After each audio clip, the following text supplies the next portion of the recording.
All right, everybody, welcome to session 2 of Hearts of Wulin, Academy of the Blade. I am David GMing this session, and we are going to go ahead and start with a quick round of character introductions before we pick up where we left off last time. So going into character keeper order, let's go ahead and start with Adrian, if you'd like to introduce yourself and your character. Hi, my name is Adrian. I'm playing Gwen, who is a delinquent rural beast. And he got into some trouble last time, and he will probably continue to do so today. If all goes well, let's go over to Brian, if you would introduce yourself and your character. Hi, my name is Brian, and I'm playing Lucia Portentous, and she last time was making plans to start some trouble. Absolutely. And last but not least, Danielle. Yes, I'm Danielle, and I am playing Hannah, who is the transfer student, the honorary surprised kid of what is happening in this fantastical place. Yeah, and she has been beset by issues. And speaking of surprises, I'd like to start the session today with Hannah and Yuri. When we last left Hannah, you were being stood up through a tragic series of misunderstandings and miscommunications. Lucia was standing you up after you wrote a letter asking for them to come help you learn how to be more popular and more likable. And so you're waiting in the library and you see the minutes ticking by on the clock and no one is showing up until Yuri presents themselves. And they have offered you this little box full of desserts. You're looking down at them and it's all the little treats or these little handcrafted chocolates that she's made. There's these little matcha and red bean kind of things that she's put together. And she's asking if you would accompany her to the Kingfisher Ball that is only a couple days away now. Is this a situation where you might experience some inner conflict related to the decision, or do you have a different approach that you're thinking of taking? I definitely think that she would have inner conflict about it, but I wonder, when you took off last time, you said that you were going to be tracking down Mari, who's been increasingly threatening, or that's something that Hannah knows about? I think so. I think we would have talked about that, that Mari was kind of looking at me and I was getting worried about that. And Okay. yeah. Okay. So if that's something that Hannah knows and she's looking over this beautiful, well-crafted chocolates, I wonder if she might say to Yuri that this is so beautiful, this is such a surprise. I think I could go to the ball, but I'm in the dance competition with Wen and he's really tied up right now. Like, I'm worried about how the dance competition is going because he's entangled with Mari, and maybe like if you could like make that help that go away or something like that, then I could totally go to the ball because I wouldn't be worried about them interfering. And I'm thinking that that's like a hearts and minds. I was going to say that would be hearts and minds. So I will go ahead and put a link to the dice roller back into the chat here. I believe this is the right URL.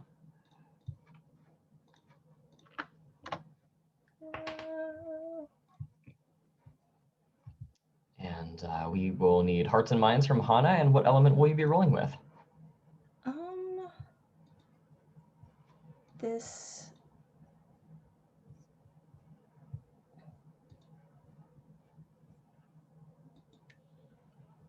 I'm wondering if it's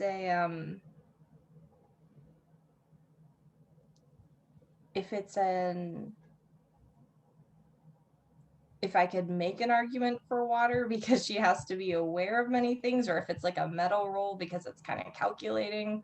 It does feel slightly uncharacteristically scheming of her. So I'm not sure which one that would fall under. Maybe metal? If you're doing more of a schemy, manipulative thing, I think the calculation part of metal might fit a little bit more. But if you really wanted to do water, I think that you could make an argument for that. Just keeping in mind that whenever you do make a roll with an element, you're typically risking that element. Oftentimes, the hard moves that the GM will pull out involve marking the element that you just rolled with if you miss on that roll. So whichever one you think best fits is fine with me. Okay. I think that, yeah, why don't we go with metal,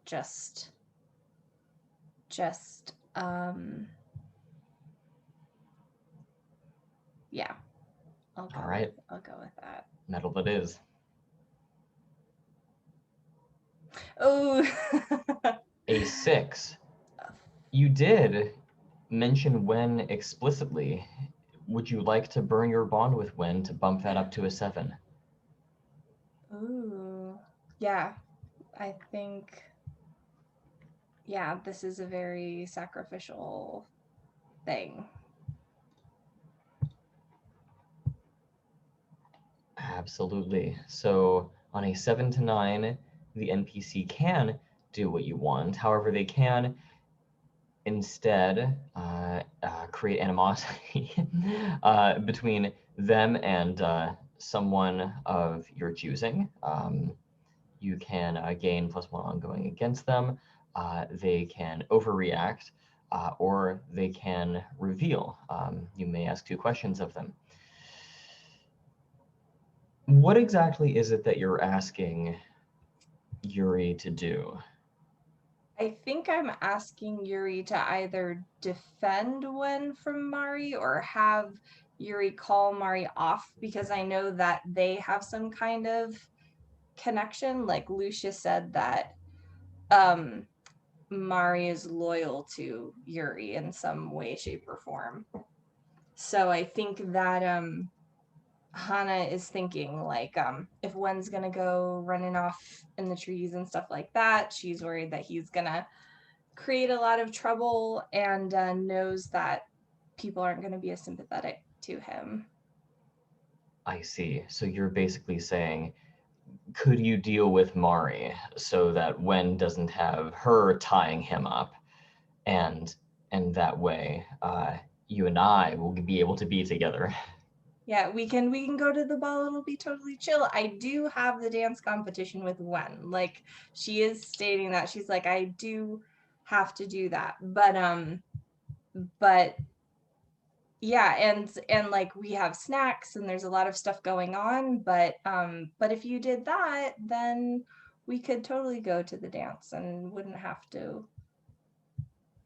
have to be worried that something terrible is going to happen. Absolutely. In that case, we will 100% go with the alienate choice from Hearts and Minds. You have created animosity between Yuri and Mari. That is what she is willing to sacrifice, so it means getting to be with you. Oh my goodness. All right. So with that being said, let's talk about Mari and cut over to Lucia. When we last left you, you had stumbled upon a conversation between Mari and Master Trin. And it sounds like there was a bit of conspiracy going on. No, people, I don't. Hi. It's all good. You said that you approached. Well, you didn't actually approach it, Mari. You were still kind of set away from her. Yeah, close enough She to just hear got her. off the. I see. Okay. And Because she was saying something about everything was going according to plan, and they were gonna learn everything about Takahashi or Takahiro, Takahiro. sorry. All right. So upon hearing all of this, how do you react? What do you do? Well, so I feel like this might be a emotional turmoil point of view, because like on the one hand, I'm in love with Mari, but on the other hand, she's obviously plotting something and might be actually out to get me. And I don't know who's on the other end of that phone, but I already know. I mean, it could be Ritsuko or somebody else. So that, like, I think all those thoughts are kind of roiling around in my head, and I'm not sure what I want to do. You need to make an inner conflict roll, perhaps. That sounds appropriate. Okay, so inner conflict is a very important move in this game, and the basic idea here is that you get to mark XP just for rolling it. Ooh. If you also fail the roll, you get to mark XP a second time. So it is kind of your XP engine in this game. The downside, of course, is that when you roll inner conflict, you may not roll with your style element. You must select a different one. Okay. That's okay, because I was thinking that this is all sort of like looking back on previous interactions with Mari and like sort of calculating like what could be going on and thinking through the consequences of what I just heard. So I was going to roll metal anyway. So that would be a +1. So let's see how that goes. 10. Excellent. So you get to mark the XP for having rolled if you haven't done that already. And the good news is that you do manage to keep yourself together. So at this point, the ball is back in your court as to how you would like to proceed. Okay. So I'm going to walk up as if I hadn't heard anything that she just said. And I'm going to pull the poem that I wrote for her yesterday out of my pocket and present it to her with a little bow, and say, I'm not sure if I understood your note correctly, but I'm here to meet with you and help you out like you asked. But before we start, here is something that I wrote for you. I hope you like it.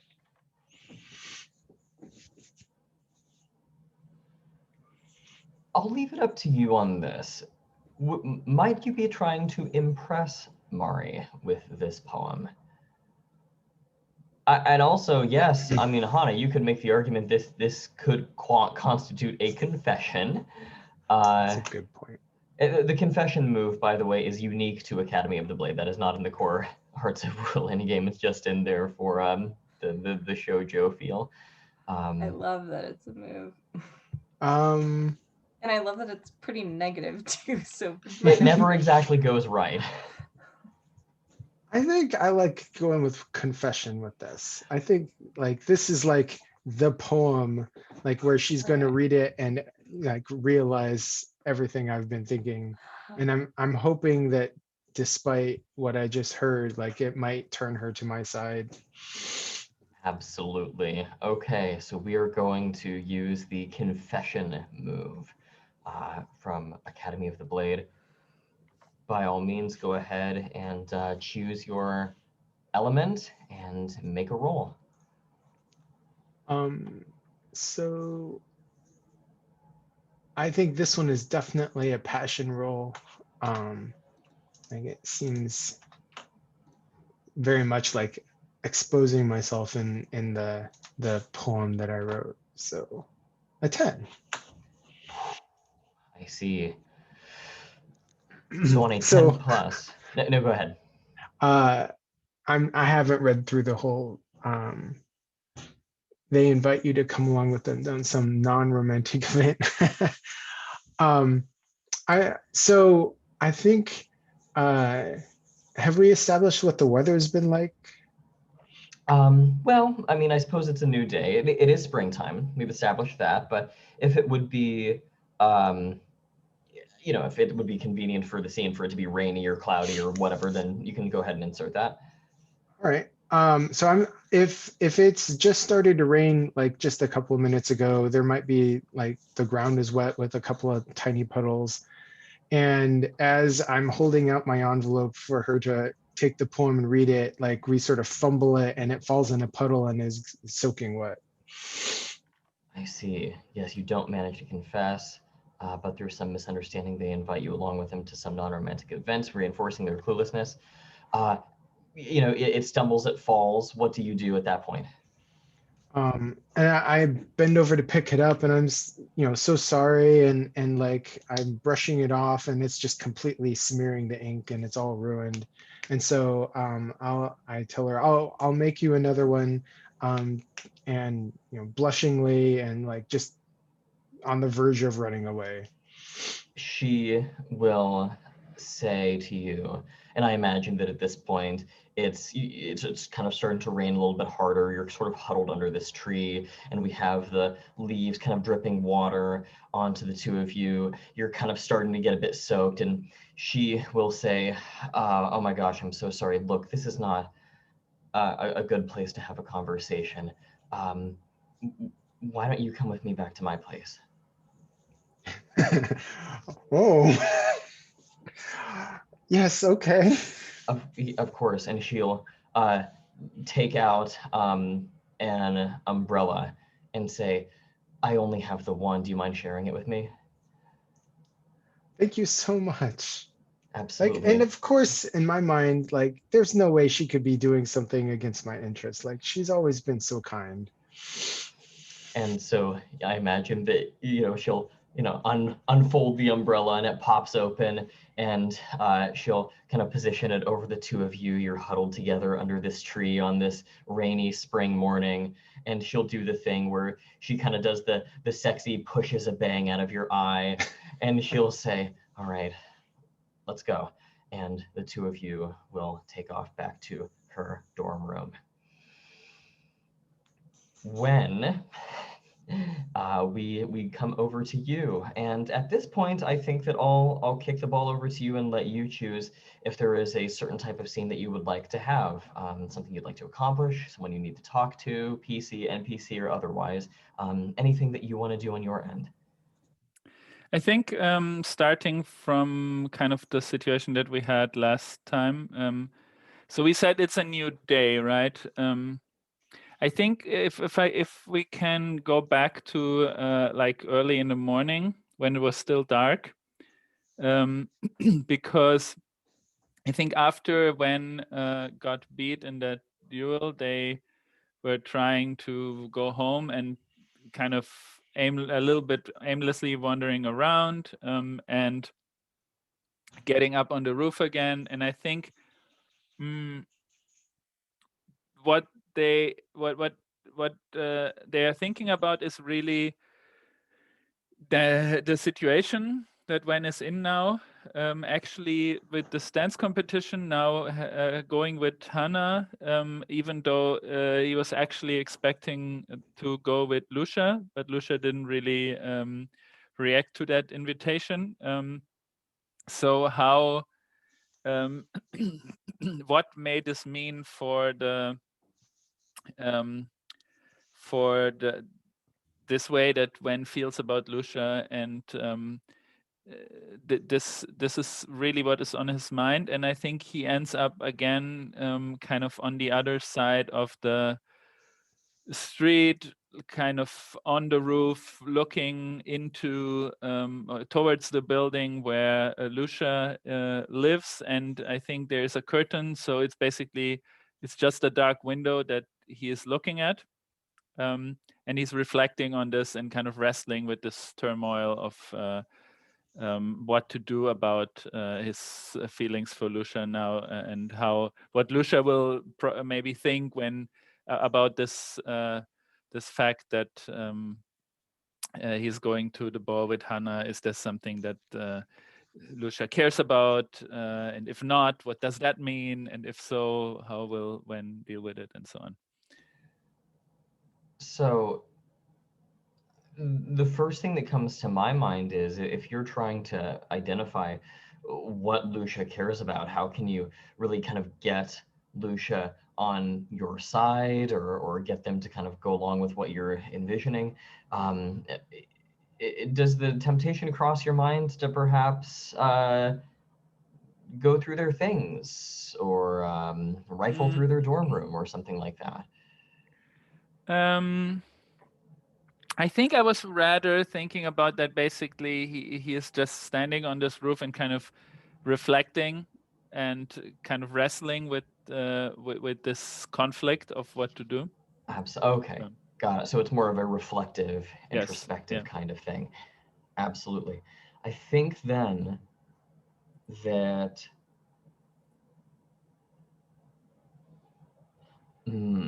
Also, question. Oh, yes. Is then going to the dance competition in Wen's mind, is that, I guess I'm going to the whole ball with Hannah, or is that like a separate thing? Because I don't know, that could be a fun miscommunication to work with. Oh. I think so. I think basically when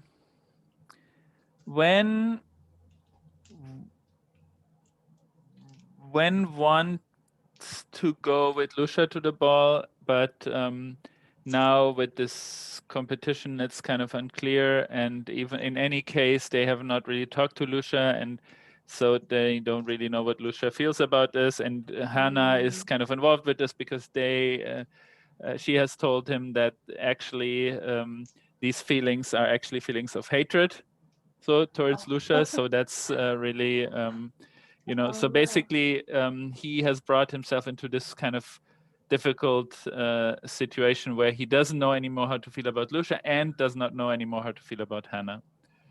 Okay. So both is kind of in the air now. And he also just lost a duel, so he's kind of crushed spirits. So certainly. Well, let me see. I was curious also, does Wen have any interest in trying to track down Mari again after they were interrupted by Yuri? I think not in this night.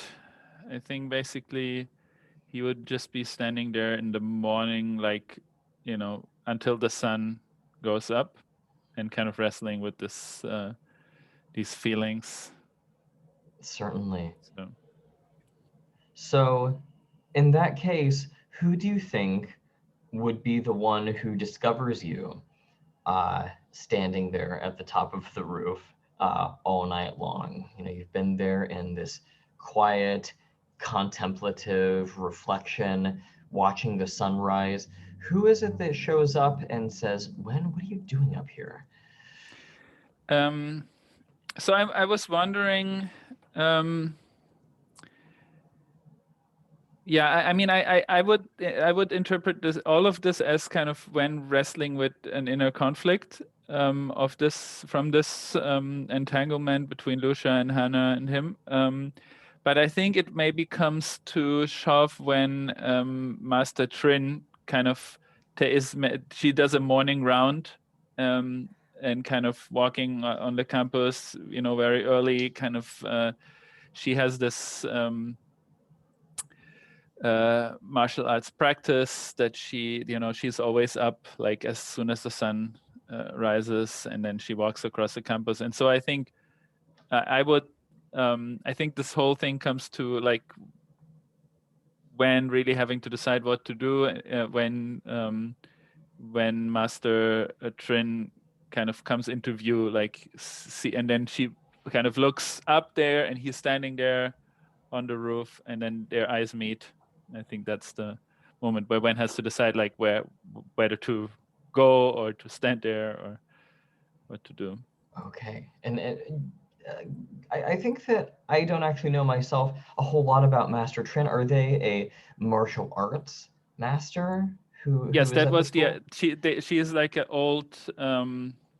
older woman, kind of master of her martial arts teaching, and Mari is her young protege. Yes. And Master Trin is she's still extremely agile and kind of fit, but she's looking for who to replace her when she will retire eventually. Absolutely.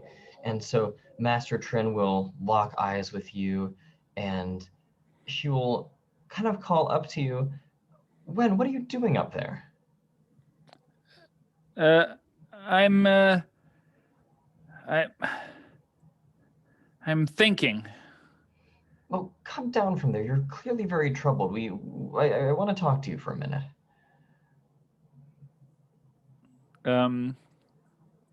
I think when,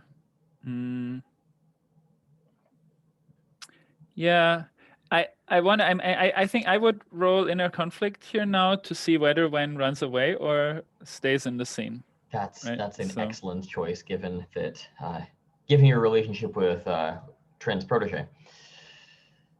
All right, so choose an element that is not your style element. And I think that was reflection, because that's where he was standing and kind of reflecting the last couple of hours. So Absolutely. I think it's metal. +1. So let's see.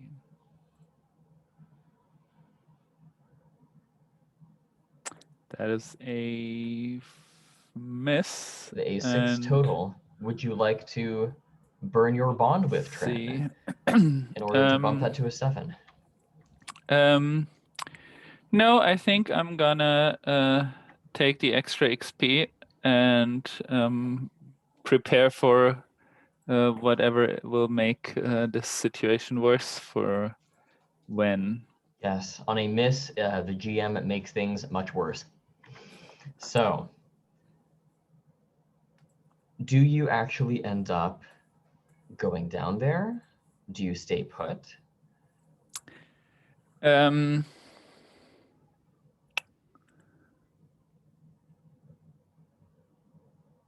I think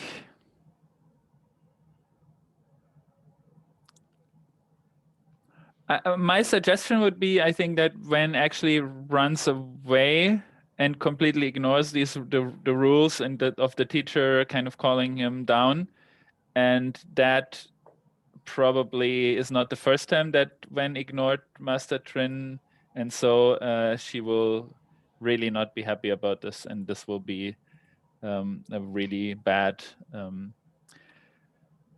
She will retaliate somehow in a bad way, I would think.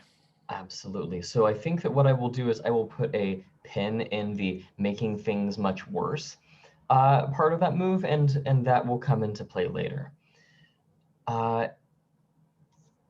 Is there anywhere that you wish to go or anything that you wish to do in the meantime before we cut scenes over? I think Wen kind of feels caught, because I'm sure Wen is sure that Master Trin realizes that he's standing, like, it's not actually clear whether that's really the case, because Master Trin probably has more things to worry about than whether Wen is interested in watching Lucia's window. But for Wen, it's kind of, he's sure that she knows exactly why he was there, and this is all going to be a big problem now. I think he will, because I think the others we already had, like this was kind of a flashback. So I think Wen will actually go to where the first classes are, where Hannah and Lucia will kind of be, and he will stand there outside of that lecture hall or whatever, and wait for them to arrive. So you're going to wait for Hannah and Lucia to arrive? Yeah, either, yeah, Okay. depending, I mean, yeah, just in that general area where they're probably going to go for their classes in the morning. Absolutely. Great. So in that case, let's go over to Hannah. Do you want to proceed with the scene with Wen, or is there something that you would rather do? Do we have a montage that we need to narrate of getting everything prepped food-wise for the ball? What do we want to have Hana doing at this point? I think that she would want to let him know that not to worry about Mari, which may escalate that. But I think a food montage might actually be better, because once that's taken care of, I think she probably puts her mind to that. So if she does run into him, she's carrying like bottles of heavy cream and like a bag of sugar and like or is pushing like a rickety cart like along that has a lot of stuff. It's got just so many eggs, and she's like muttering something to herself like, there's just so much meringue, why is it always meringue? As she's pushing the cart through the study hall on the way to the home ec kitchen area. So I think she would be surprised to see Wen, who seems like more unsure than he normally does. Like, he doesn't usually seem very hesitating, but if he's standing in the hallway kind of like outside shifting from side to side, I think she would be like, Wen, what's up? What are you waiting for? Good morning, Hannah. I'm not so sure, actually. Probably for this day to get started. I thank you again for dancing, for picking up my invitation yesterday night. That was the best part of the night. Afterwards, I did not have such a good rest of the evening. Oh no, did something go wrong with Mari? You don't have to worry about that. Your dancing was great. I talked with Yuri, who showed up. What? With Yuri? Yeah, Yuri showed up and had a whole like bento box and wanted me to go to the ball with her. What business do you have talking with Yuri? She turned up. I was supposed to talk with Lucia, and she stood me up. Bad news. She's really, she basically she assaulted me, and she it's all a little bit, it's all a bit embarrassing, to be honest. But I was going to say, is there some sign that you were in a fight yesterday? Do you have the anime bandage over your nose to suggest that there was? Yeah, I think so. Okay, got it. I think you see the cart trembles a little bit, and maybe like a container falls off on the side as Hana is realizing the extent. I tried to catch it, like, and put it back up there. In any case, it's you should stay the hell away from her. She's not only always hanging around with Mari, but also apparently now we have to fear for these two attacking us, and just I really don't know what she wants from me. If I see her the next time, I will have some new tricks up my sleeve, and then I will show her. When does this rise to the level of using hearts and minds on Hana? I think so. Okay, and Hana, does this rise to the level of inner conflict for you? I definitely think so. I definitely think that it's an inner conflict for her, whether or not she tells him exactly what a mess she might have created here. Okay, so at this point, let's resolve the inner conflict first. Hana, you will mark XP for rolling inner conflict, and then select a non-style element to roll with.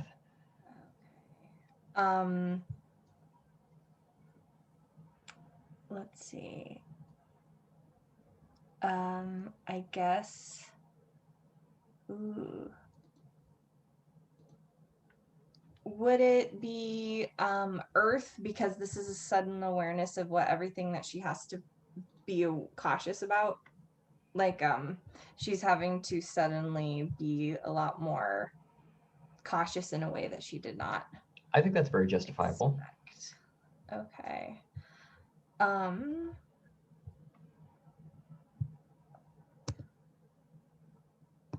This one. Boxcars. All right. You maintain your composure, and at this point, it sounds like when you are offering XP, what is it that you were specifically asking Hana to do? Is it to stay away from Yuri, their bad news, go back on your word to them? Is that what you're asking, or in your own words? Yeah, I mean, what Hannah have already told me, kind of, yeah, but I actually just told them I would go to the ball with them or something. Yeah, I think that she's like, oh, you don't have to worry about Mari because Yuri's taking care of it because I'm going to the ball with her. So you won't even have to worry about it. No, there's no way you're doing this. What? So. But yeah, but she's class rep. Like we were in public. Okay. We'll have to. You have to find a way to get out of this. And I think when now kind of for him it fixes this now in his mind. So if you're dancing with me for the competition, then you're also going to the ball with me. When, let us go ahead and have you roll Hearts and Minds to see if we have a hit here or not. I think this is with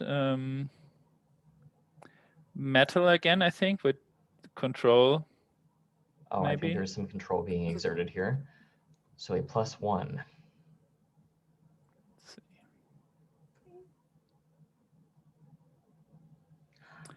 That's a 10. A solid 10. So, Hana, if you do what when asks, you mark XP. If not, you must either mark an element or burn a bond. I think that Hana is very, like, despite seeing him get agitated like that, she's never seen him get, he's so chill because they're friends, she's never seen him get agitated about her before, and is like, okay, all right then, and I think she just kind of like is a little bit more shy in a way that she normally is, and she's like, oh, okay then, I'll figure it out. She's supposed to help me with snacks too, so okay, well, but she can do some work, but she cannot go to a ball with you. Okay. She's like, all right, yeah, so she's just like, okay, and what was it, did you said you'd have to have words with her the next time you saw her as well, or something like that?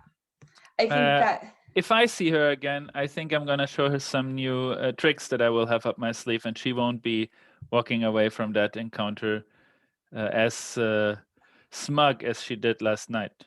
Okay. I think that Hana would take the moment to offer the advice to be like, all right, if it's just about the dance, then don't make it about beating her up on top of it, okay? Like, I'll go to the dance with you, I'll make sure, but don't go targeting her in front of the whole student, because you clearly need to, and she like points at his nose, you need to make sure that that's healed up before you start punching people. Anyway. Okay.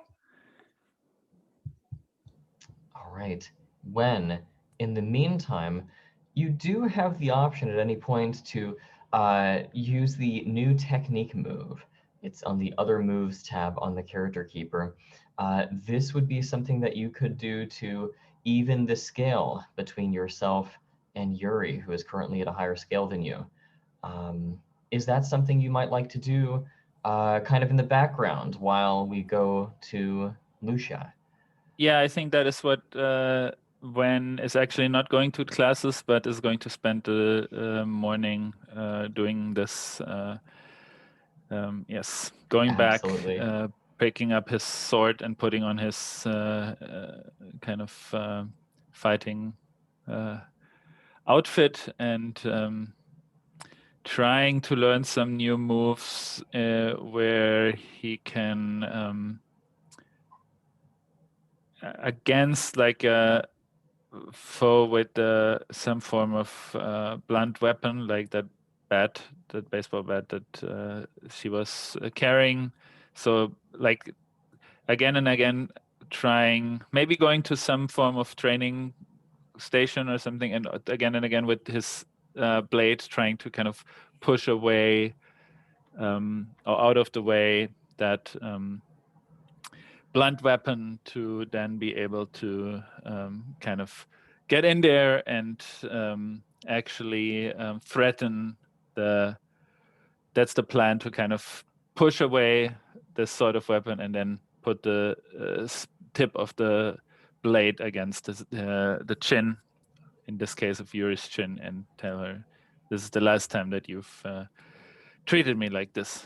I'm not a fool, you know. Let's see how well it goes. The way the new technique move works is you describe your montage, which you've already done, and then you roll plus the number of times you have seen the fighting form of your enemy, which in this case is once. Mm-hmm. So you get to roll your 2d6 plus 1, and if you hit, we have a 6. Do you have any bonds left to burn? You have one with Lucia and one with Tren. Let's see. I had a question also. If yeah. he's training, oh no, I get a +1. Sorry, I misinterpreted voice of reason. I thought if they ignored my advice, then they got a +1, but I just get a +1 to help bail them out if it goes wrong. Correct. Okay. Yeah, I think I'm gonna burn the bond with Trin, kind of trying to remember what Trin taught me, the techniques, like she's the martial arts teacher, and so I'm kind of, does that work, or does she have to be in the scene? No. Well, as it so happens, she's about to be in the scene. Okay. Yeah, So, that's what I thought as well. So so I'm gonna burn that bond to make it a 7.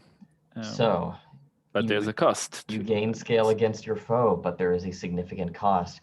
I envision that as you are, going through and perfecting these moves, practicing, drilling the same technique repeatedly, getting it embedded in your muscle memory, there is just this one finishing move that you just can't quite get. It's almost there, but we keep messing up the details.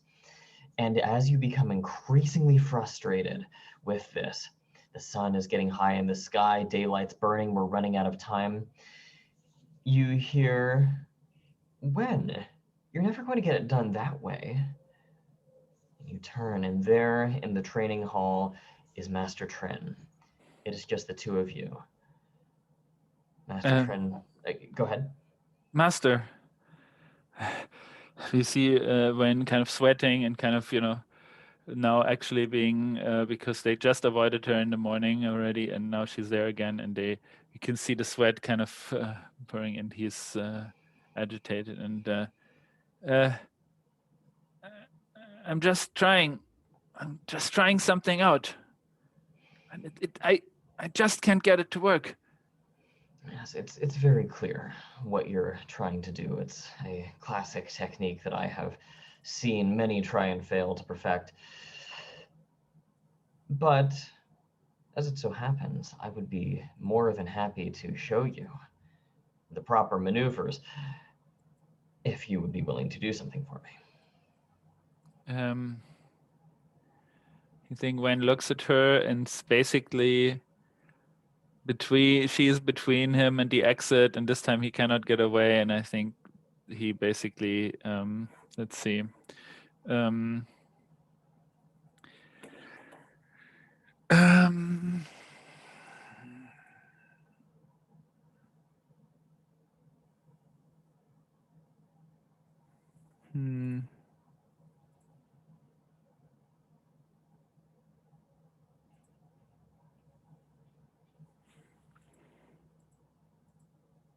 I wonder, because basically, I mean, this is one of my entanglements, is that I offended Master Trin with my uncouth ways. And so I'm wondering whether it makes sense that Wen is actually not going to do this. Maybe I think it would make sense, maybe because this is both the, I mean, is this already the worst outcome that we had from before, plus the 7 to 9 here? No. The things get much worse has yet to be played. This Okay, is just all the right. Okay, this is significant- just a complication. Okay, then I think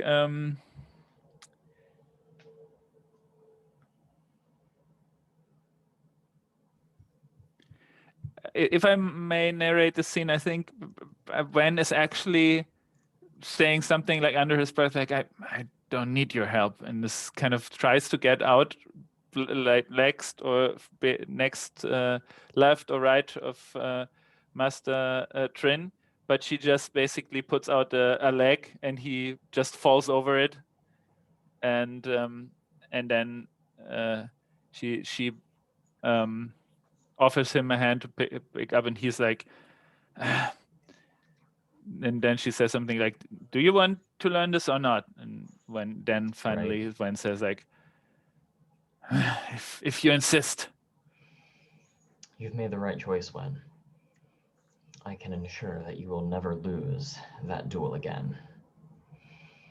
And that is when we will cut over to Lucia. So Lucia, I think we find you in Mari's dorm room. What does this room look like? It is like, it is very cute. She has all sorts of like cute little animal figurines, and like you know, like even her umbrella like has like a cute animal picture on it, and like foxes and like little doll turtles and stuff like that. And very little in the way of like actual school stuff. Like there's a tiny desk, but it's got like drawing notebooks on it more than anything. Like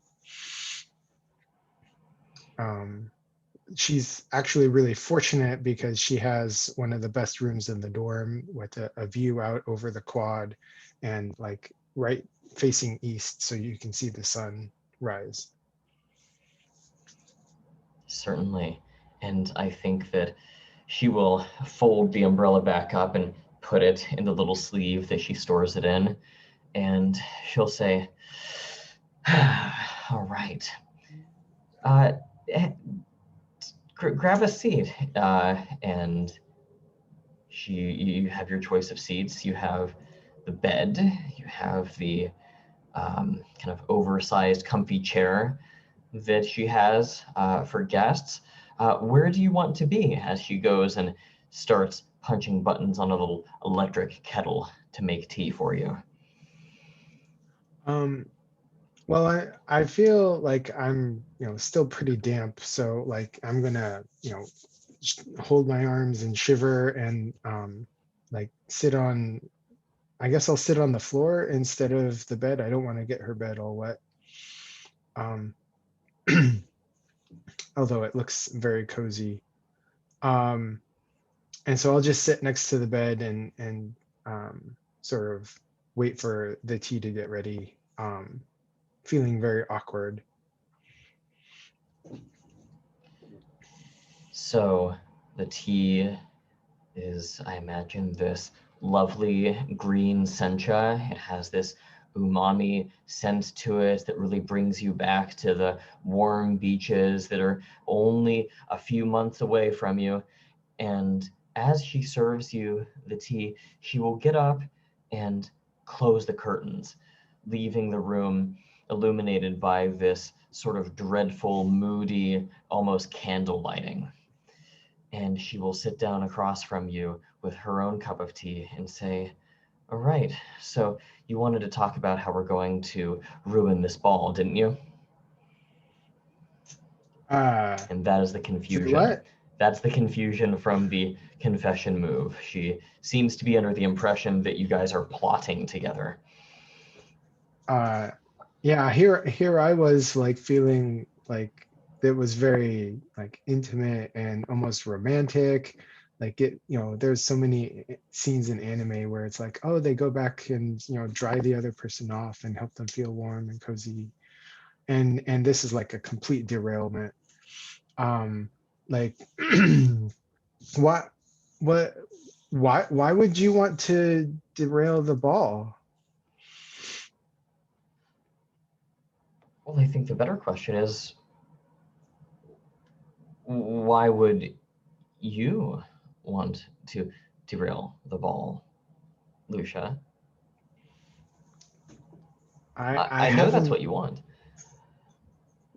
Where have you heard such a thing? I'm merely interested in having like I don't where would you hear that? Well, it's completely obvious. You're not really that subtle about it, if you don't mind my bluntness. The way that Rizko watches you, the way that she constantly makes references to things going off without a hitch while she looks at you, it's clear that she's concerned about you, and everybody knows that she's really trying to get you for the disappearance of Takahiro. But here's the good news. And she will set her cup of tea aside, and she will take your hands in hers. Her hands are warm and comforting from the warmth of the teacup. She says, I can make sure that Rizko gets off of your back and your name is cleared. You just need to trust me.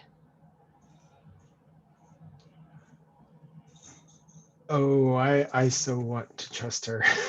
Do you need to roll inner conflict on this? That sounds very appropriate. So this feels like a I'm going to be I'm going to be cautious about this because like I am still trying to reconcile, like this seems almost too good to be true. And I am still trying to reconcile what I've heard her say and the way she's acting now. So that would be a +1.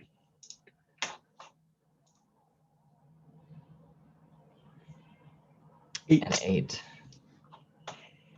On a 7 to 9, you may maintain your composure by either marking an element or withdrawing from the situation. If not, you choose one, you overreact and escalate the moment, embarrass yourself socially, or create a misunderstanding with someone present. How would you like to play this?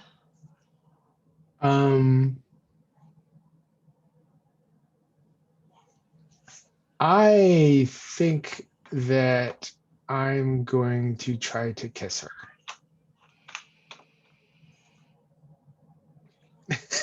That would be escalating the moment. Overreact and escalate the moment. All right. I mean, it's a show of trust, right? That is absolutely a show of trust. I wonder...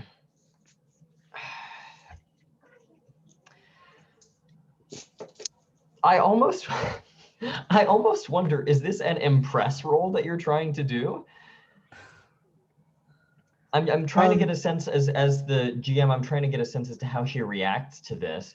And I honestly have no idea. I feel like I almost want to like make a move here and just see how she reacts to it. I don't think I'm trying to impress her. I feel like she asked for like a show of trust, and I'm sort of taking that leap and just jumping in. So this is really just your way of saying yes. Yeah. Absolutely. Okay. So that escalates the situation. I imagine that there is a brief moment in which it is kind of reciprocated, and then she draws back suddenly before kind of trying to compose herself. She says, I guess that answers that question. And she kind of blushes. She locks eyes with you across from this sort of dimly lit dorm room. Everything feels a little bit more steamy than it did before. You're not sure if it's the steam off the tea or maybe just what's happening in the room. But yes, she tells you, well, in that case, here's what needs to happen. It's about Hana and Wen. They are both in a dance competition together. Yes. This competition is more important than you know. For your own safety, I cannot go into details about what it's all about. That is for a different time, but it is important that you break the bond between the two of them before the competition arises. Is that something you can do for me? I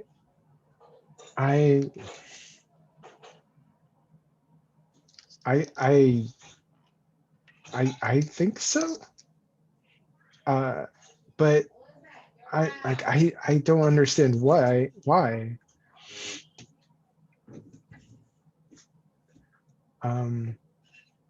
Does this have something to do with Miss Scarlet and the investigation into Takahiro? Why were you talking about Takahiro on your phone today? So you reveal that you heard that.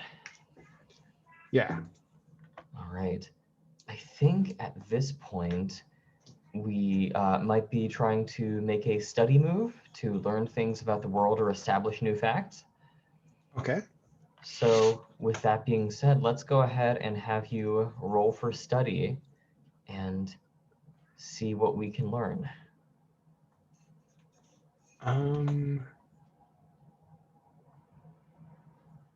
I feel very uncertain. Well, no, maybe not.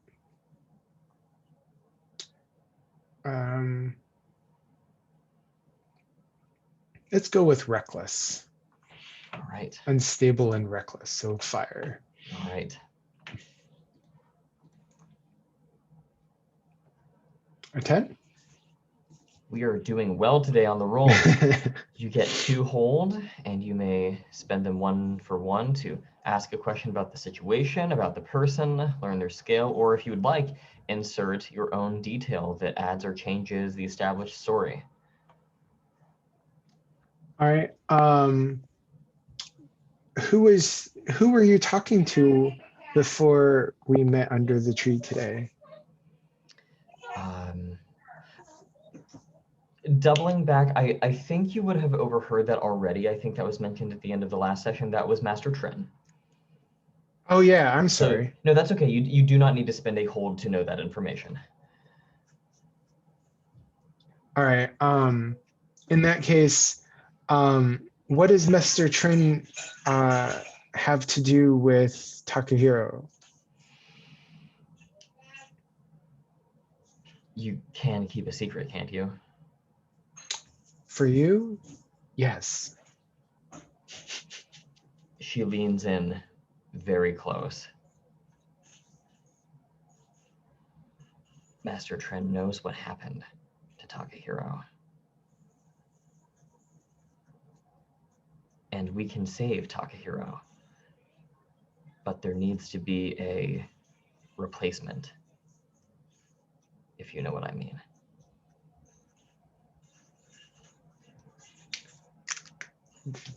That is very shocking.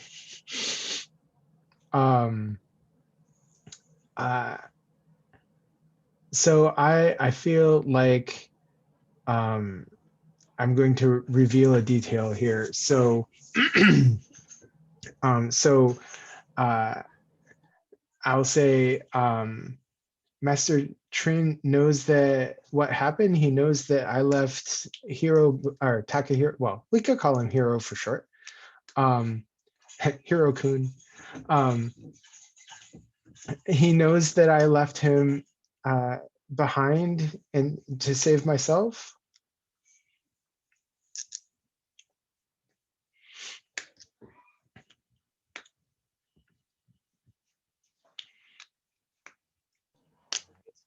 So Master Trin knows that really it was you that left Takahiro behind. What was the last thing that you saw of Takahiro before they disappeared? You know, like what was kind of the circumstances surrounding their disappearance, if you can give more detail on that. The last thing I saw of him was the like the flower, the petals of the black rose wrapping themselves around him and swallowing him up. A storm of black rose petals enveloping Takahiro and then disappeared. Dun, dun, dun. I love it. Excellent use of the move. And so we will end your scene here, but what Lucia, what you were being asked basically by Mari here is to break the bond between Hana and Wen. And you've also learned that you can save Takahiro and clear your name, but what basically boils down to a replacement, almost like a sacrifice of sorts, will be required. And Mari has trusted you to make the judgment of just who that sacrifice will be. And so we will cut from there with the two of you in that candlelit dorm room, and we will go to Wen. I imagine that we have you and Master Tren, and Master Tren is instructing you on how to perfect this move.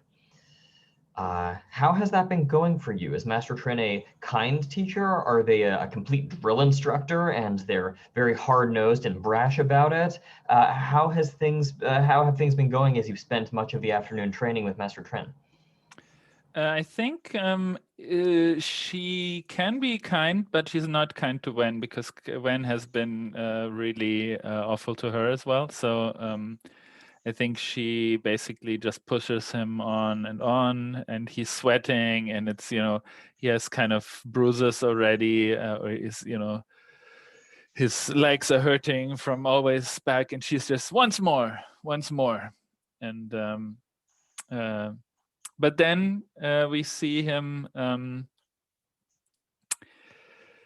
actually accomplish it in a way that Master Trin is actually satisfied with.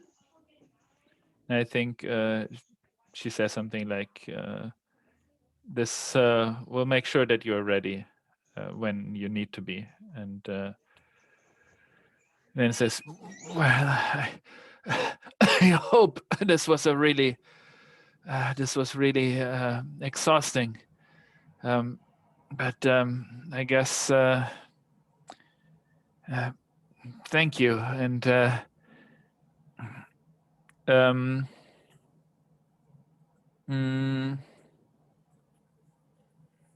I wonder.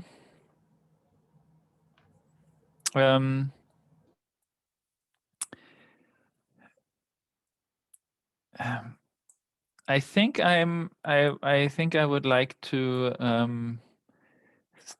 kind of talk with Master Trin and ask her about Mari.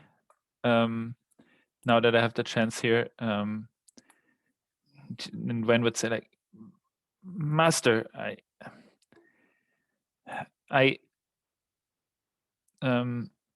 you know why I'm training. I would like to know something. You're aware of everything that goes on with Mari. She is your favorite student after all. I guess everybody knows that. But what is the relationship between Mari and Yuri? I have had some trouble with Yuri lately, and I think it has something to do with Mari, and it's also complicated. What is going on there? Please enlighten me. I see. So you're trying to kind of get that information out of Master Tren. Yeah, I think I'm studying. I was going to say that probably feels a bit like a study move to me. Mm-hmm. So let's go ahead and select an element and go with study.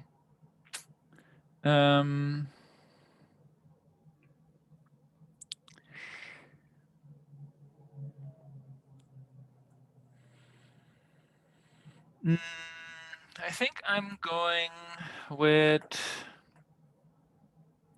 Earth because I'm doing this very cautious, like not trying to reveal too much and being kind of careful asking these questions. Sounds good to me. So that is a +0. Let's see. That's a 10. You get to hold. Okay.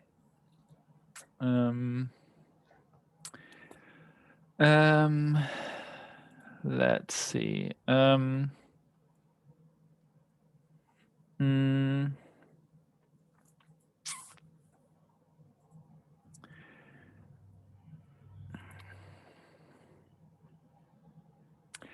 I think I want to reveal a detail, which is that it is true that Mari is Master Trin's favorite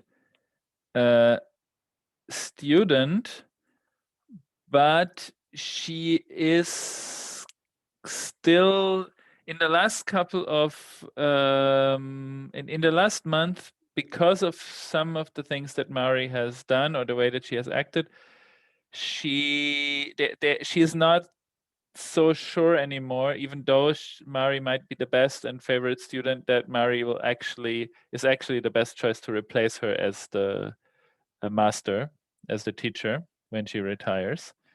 And Mari knows that, and that might be the reason why she wants to take revenge on Wen, to kind of impress Master Trin and kind of show her that she is the right choice. She is also able to discipline students that are out of line, like Wen, and she.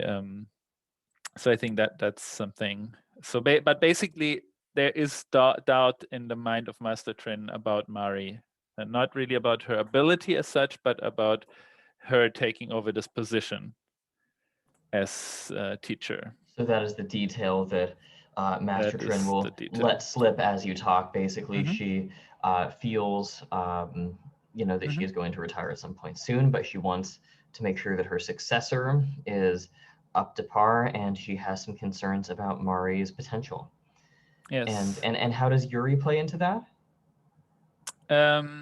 Or was that part of the detail that you revealed? I think that was, yeah, you're right. I think because I was asking basically about Mari and Yuri, so I think the next thing is the other thing is a question about Yuri directly. And that would be, yeah, I think actually this is going to be, because that was what's Wen's plan anyway. because he is just hot-headed and doesn't really care whether he makes a scene in front of the whole school, because that's also why he has his reputation. I think he will ask, I'm sure you know where Yuri is, will be, what classes Yuri has this afternoon, because I think I definitely need to talk to them. Can you tell me where she will be, where she is? Oh, absolutely. She should be finishing up culinary. I believe she has that class with Hana. She should be getting out of that at 4 o'clock or what have you. Thank you, Master. I will go and talk to her, I think. Yes, before you do, I did have that request that I was going to make of you. You're right. How could I forget? What is it that you want? Certainly. Well, you see, it revolves around this dance competition that you are heading as part of the Kingfisher Ball. It would be in everyone's best interest if Yuri were to be the victor.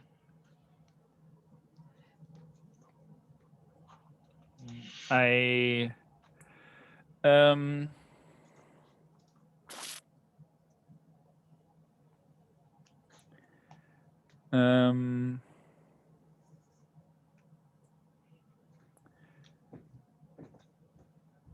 think this is I think so. This is something very difficult for Wen, and Wen will say the first thing he says, basically, because he is too blunt for, especially with Master Trin. This is why he gets in trouble. So, no way. I mean, but why? But I didn't you see how I mean, I'm clearly the best dancer at the school. When you are presiding over the dance competition, it would be completely unfair for you to be both the judge and victor. You're going to be the one who decides the winner.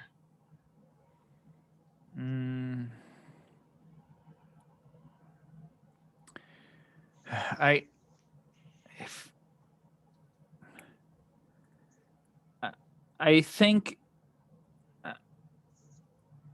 but why Yuri? She's not even able to. Does she even know any dance steps? She has a different kind of potential. When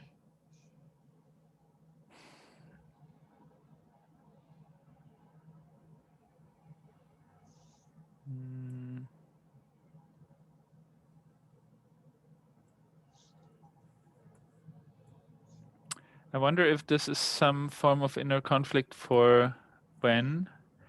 I think if she insists on him agreeing to this at this point, I think he is quite conflicted about that.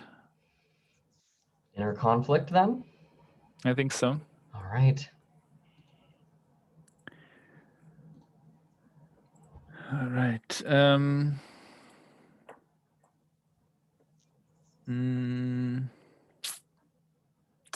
I think this is with fire, because he is hot-headed, and especially Yuri. You may not roll inner I may conflict not with roll your it style by element. style element. Okay, you're right. So I think then it has to be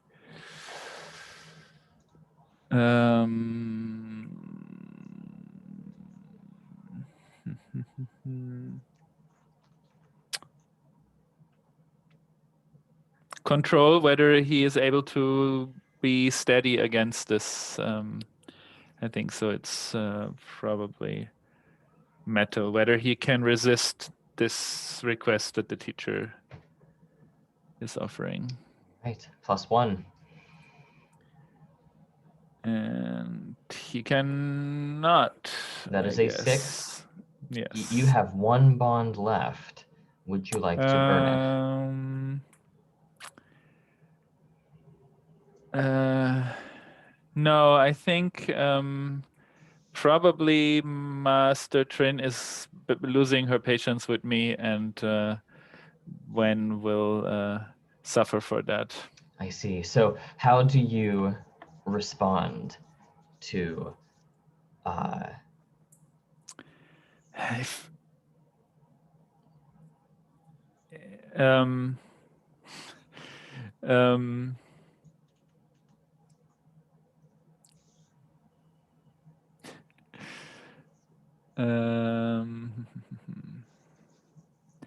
let me think. So, yeah, I think I would interpret this as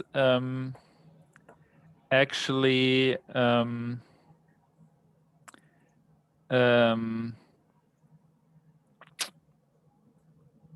as actually not being able to hold my ground against this request. So I think if you insist, then okay, she can win the stupid competition. I don't really care anyway. And is there anything else? you see Master Trin is skeptical of the truthfulness of your words. And you see this kind of glimmer of almost like a green fire in her eyes. She says, very well.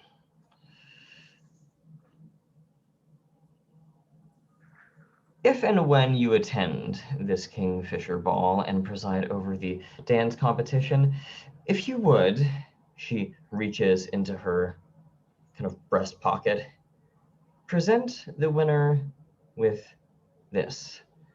She withdraws a black rose. And whatever. he takes it. A miss on inner conflict means that things get much worse. Mm. She says, allow me to demonstrate. Place it upon their breast pocket, their lapel, like so. She gingerly tucks it into kind of the top of your shirt. And the last thing you see is a rush of black petals overtaking you. And we see a scene of Master Trin leaving the training hall empty. And let us take our first break there. We are 5 minutes till 1:30, so let's just come back at 35. Take 10, and we will start with Hana. See you then. All right. Okay, take care. Bye.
saw you took the killing intent move, which is perfect. Yeah, I think so.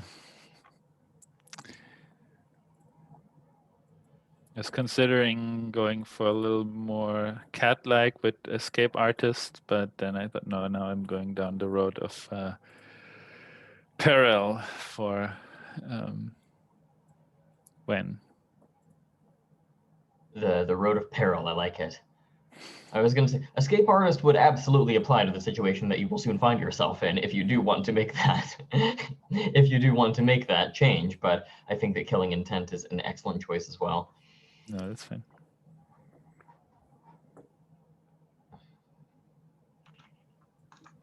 Nope.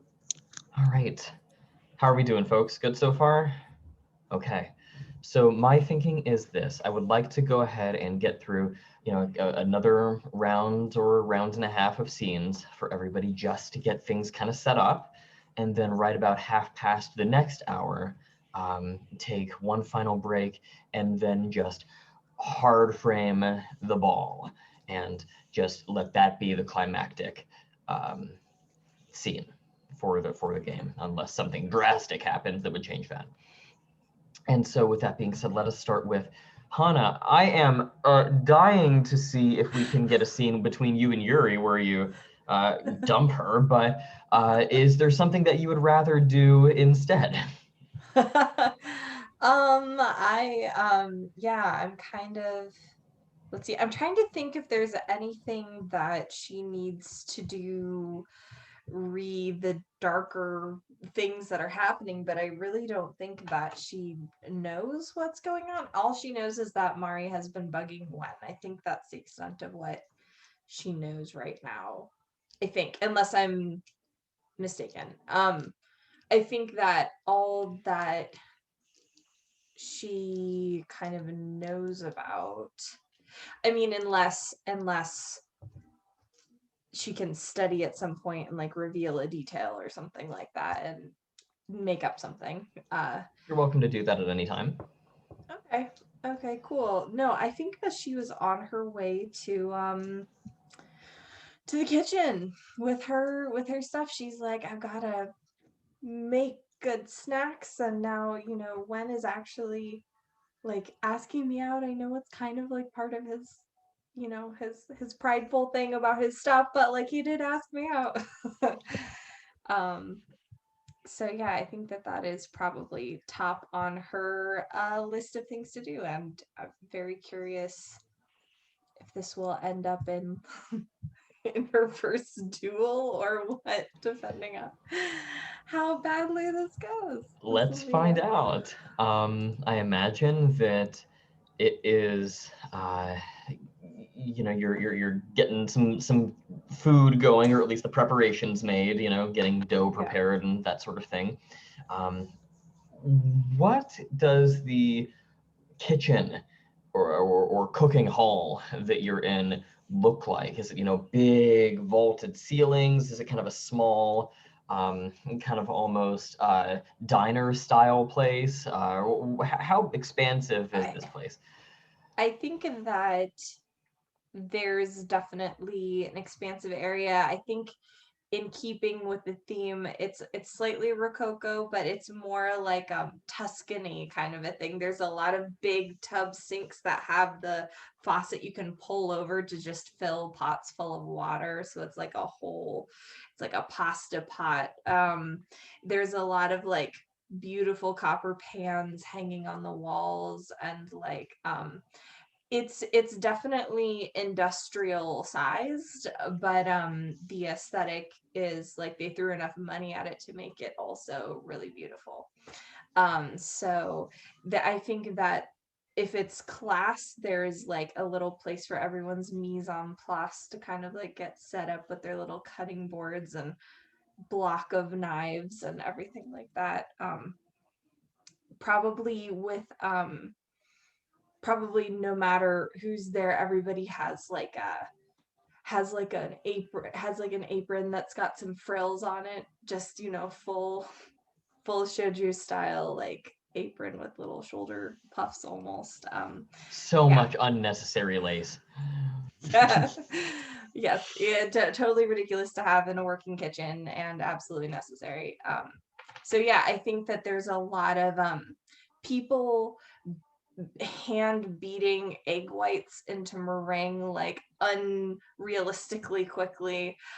There aren't that many like stand mixers. There's a lot of bustling to and fro, and I think that Hannah's place is it's well used. It's always a little bit messier than the head chef teacher wants it to be.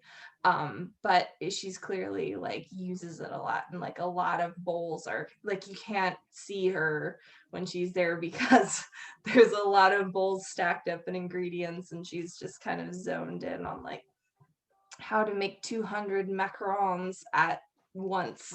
You know, in 3 different colors, and also ice them, you know. I imagine you do have a bunch of extras in the background who are like pulling the macarons out with these big oversized oven mitts, and they're checking to make sure they got the feet just right, and someone's running around with like a smoking pan. They've burned them and they have to restart everything, and we don't have the time for it, and we're like rushing back and forth. And there's a lot of that, and it's really a very kind of homey, cozy atmosphere. But Hana may not feel that way, as Yuri, in a little, I imagine the top hat has been replaced with a little bitty chef hat, No, it's so cute. comes cheerfully walking up to you with like a big old cart full of ingredients, and she says, "I've got the next delivery," and she kind of pushes everything over to you. How do you want to interact with Yuri at this point?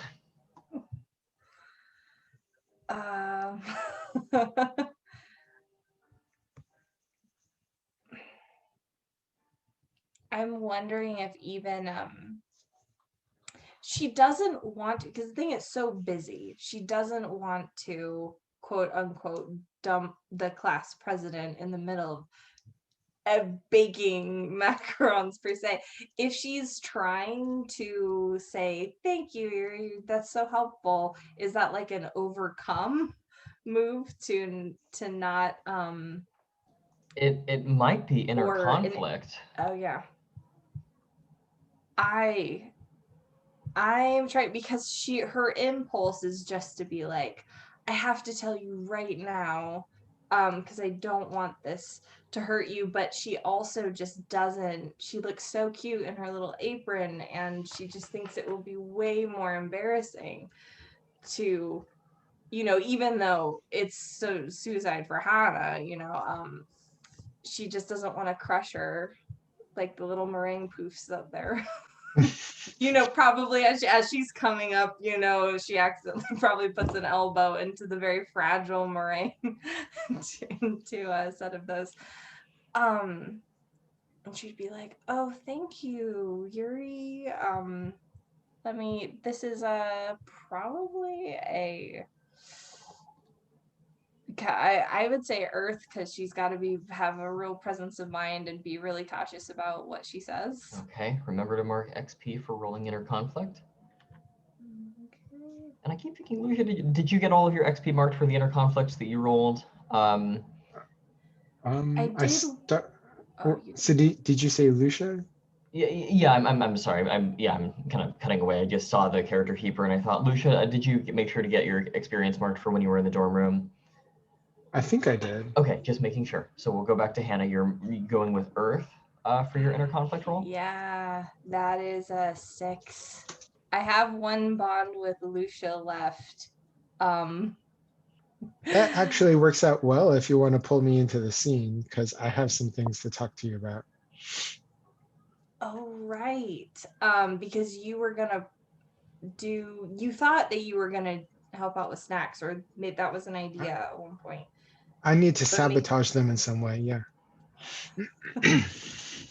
So maybe I'm about to, if I burn that bond and I make it a 7, and I'm about to say, Yuri, and like you're tapping me on the shoulder and you're like,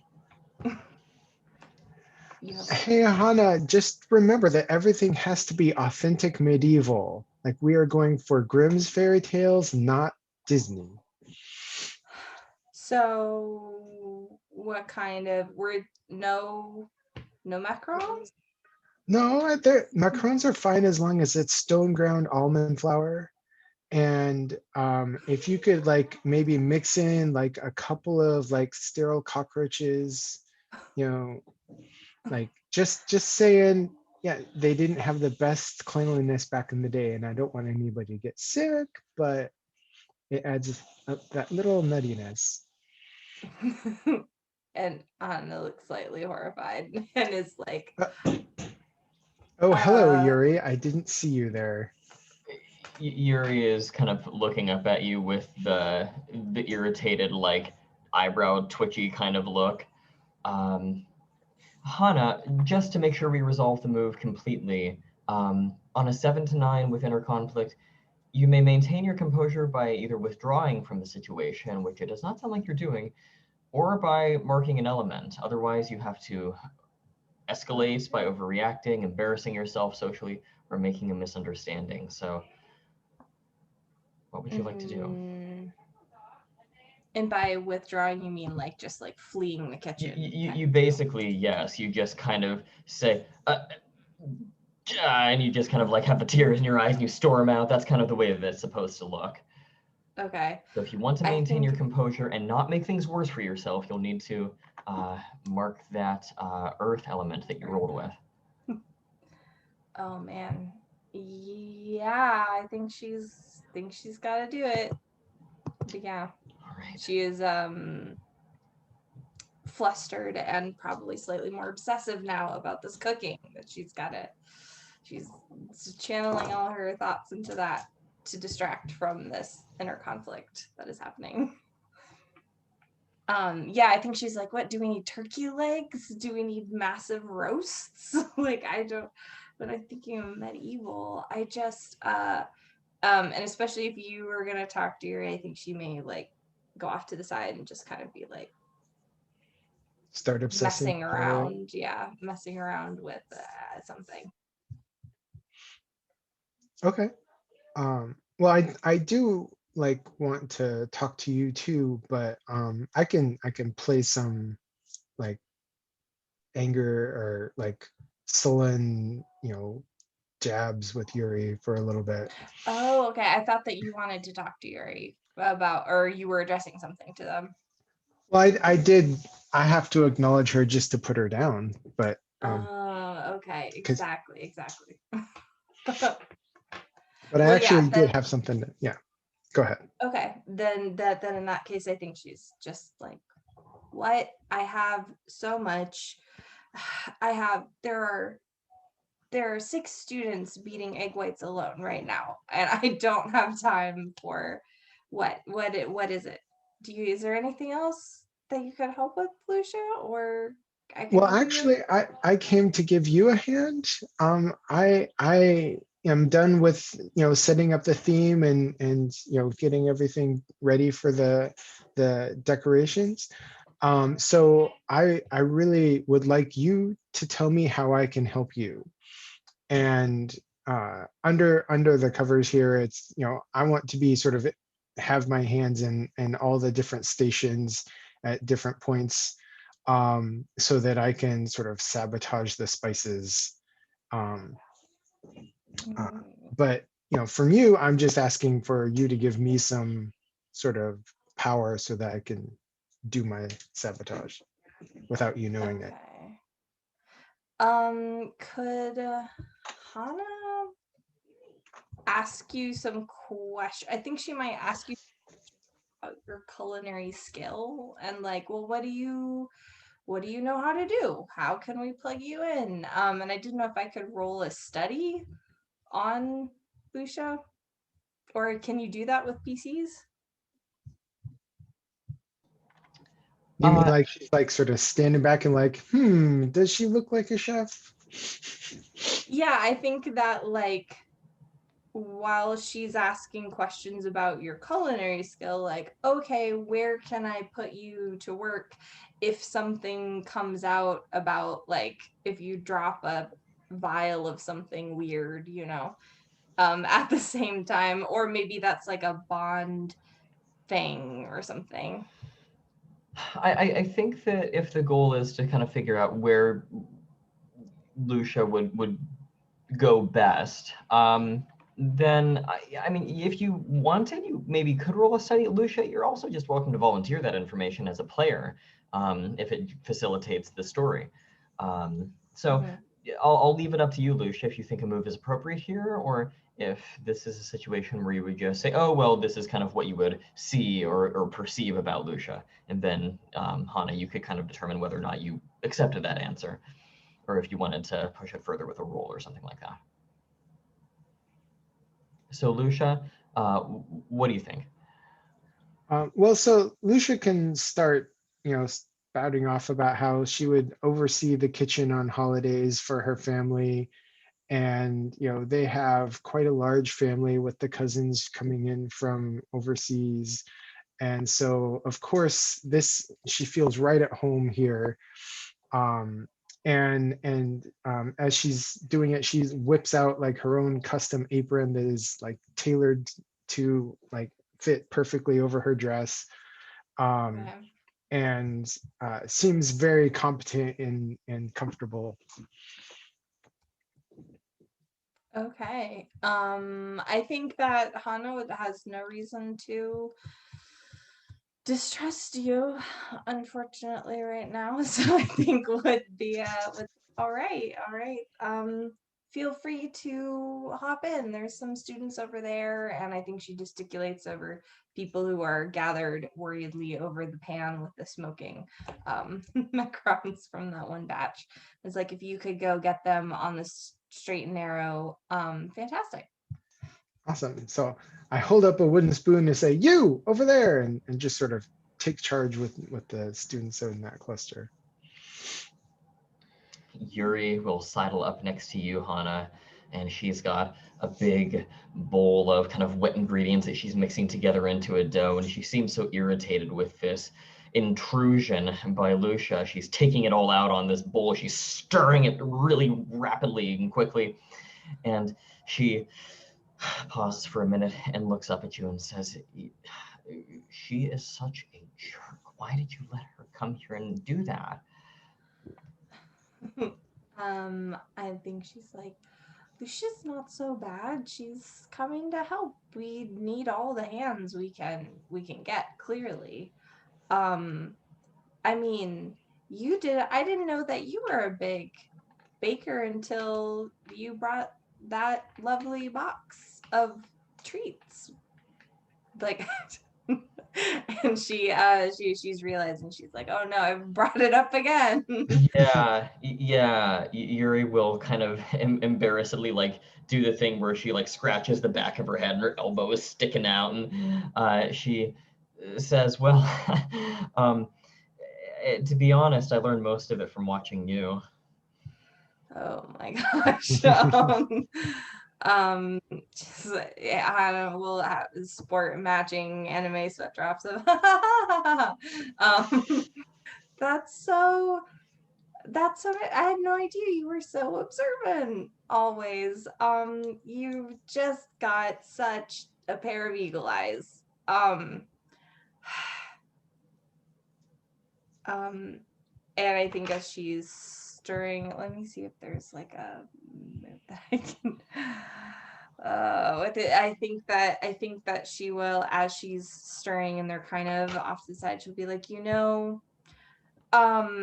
about, you're helping me with the ball, and I know that as class rep, you've been so helpful. You're in charge of making sure so many things go off right. And I was talking with Wen, who seemed like a little bit worse for wear, and he said that I must have misheard like the rules, because like, since we're at the dance competition, I think I might have to go with him as well. Like, she's she's saying like she was hoping a better phrasing would occur to her before the end of the sentence, and it just never did. She stopped stirring. What do you mean, go with him? Like, well, I won't use his words. They were pretty volatile, but like that we had to go to the ball together, like the whole deal, like not just the competition. But yeah, I may have accidentally misheard him originally when you were giving me the invitation. I think she feels so bad about saying this that she is it's only just occurring to her, like that one's main point was like she's a homicidal maniac, basically. But she's like, she said, I don't know, he seemed really upset, still stirring the whole time. He said something about you guys had talked about stuff. So maybe you guys had already talked about this. He said that you guys ran into each other. And he didn't seem very happy. Well, speaking of not very happy, I think you've got a choice here on how we want to play this, Hana. Yeah. If you would like to try, obviously Yuri is not going to be happy about the news no matter what, but if you would like to try to let her down easy enough that we don't have a scene, or at least not as big of one, we can roll hearts and minds here. If you think that it would suit the story better, however, we can just skip that and go straight to the dueling part. Which one would you rather see happen?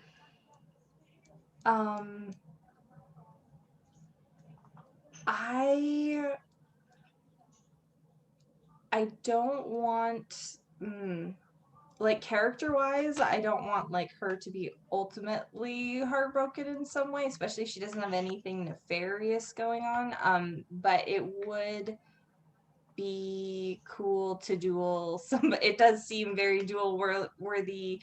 I don't know, like she just doesn't know if Yuri is like has weird nefarious stuff going on too, because she trusts when one is like, you have to stay away from her, and like she beat me up and stuff like that. I think she would, in her letting down, would kind of be like, apparently you're suspect kind of as well in this. I don't know, I think that like she might say it in a way that would give offense, like in that kind of being like, I heard that like stuff was going down like that, like yes, I made a mistake because I misunderstood that, but also like you guys have been fighting about something that like I was unaware of, kind of like she might say that in a way that would be more require her honor to have satisfaction, sort of a thing, maybe. So what do you think If then? that's, yeah, I think that probably dueling makes more sense. So the way I envision this is we have the scene of you tripping over your words, saying, yeah, but I mean, it's like really for the best because, these kinds of things. And besides, like Gwen has a lot going on. I mean, you really have to think about this in terms of like what's best for the ball, right? I mean, you and I are still good friends, right? And like you're kind of like doing the sort of justify. And you just see her face darken.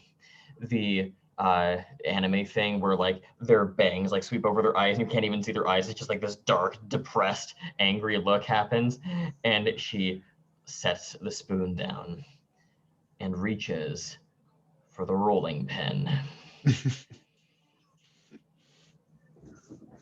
And I think, Lucia, you are going about sabotaging a little bit of this, sabotaging a little bit of that, and then you hear this crack.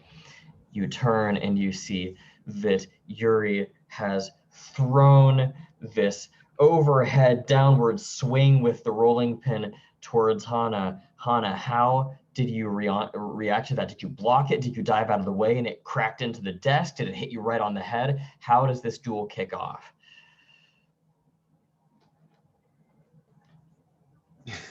Oh, you're muted. I think that, especially since that's a rolling pin, she was stirring something. I think that the crack is like, there's a scene where you see this like dough sail through the air, kind of like, and you realize crack is like the bowl being like cracking down the middle. She's like swiped to like block it with the whisk and like the bowl. She's like, Yuri, what? But she does have like her chopsticks on her, but that was just what she happened to have in her hand at the time. Yuri has completely given into this emotion-minded state of just anger and aggression. This is where the murderous side of her is coming out, and she just takes after you and starts swinging. Is Hana on the defensive during this duel? Like just trying to, hey, don't want to hurt anyone. I just want to get you away from me. Like everything's fine. Just calm down. Do you fight back? How does this look? I think that seeing after blocking, she's pulling her other hand pulls out her chopsticks, and she's definitely doing a lot of defensive block and dance, trying to see if she can tease out, like just being like, Yuri, I'm sorry, I just thought this was a really complicated situation. Like hoping to tease out, maybe she'll talk about what's going on here. Because like she didn't even know that like the depth of Yuri's feelings per se, because she was oblivious to the affections until this moment. So I think she's only part of this is just her realizing maybe this is like even more serious than I thought.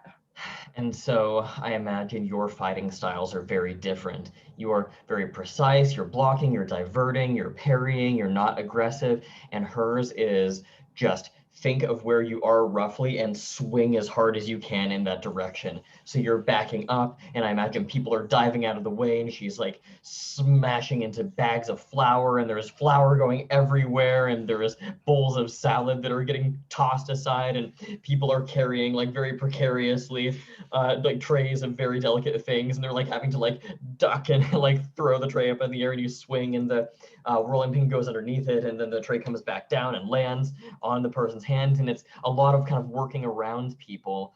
I suppose one of it is probably like Hana not even blocking with the chopsticks. Sometimes she's just leaning on the chopsticks while flipping over the island to get around, and also using them to toss stuff up, toss some bowls up, or throw a towel in the way and duck so she can get out of the way, etc. Yuri is scrabbling after you as she like climbs over the island on all fours, like coming after you that way. Lucia, what are you doing during this scene? Does this play directly into your plans and it's all the more convenient, or do you intervene in some way? What do you want to do here? I think that this is great. This is a I was going to have to sabotage everything as it was, but like I kind of feel like this fight is going on, but it's not really doing any permanent damage. And so what I want to do is sort of in the chaos, like go around and like try and do some permanent damage so that this whole like food factory just cannot function in time for the ball. Absolutely. So is this? This is game breaker. I was wondering if we were triggering game breaker here.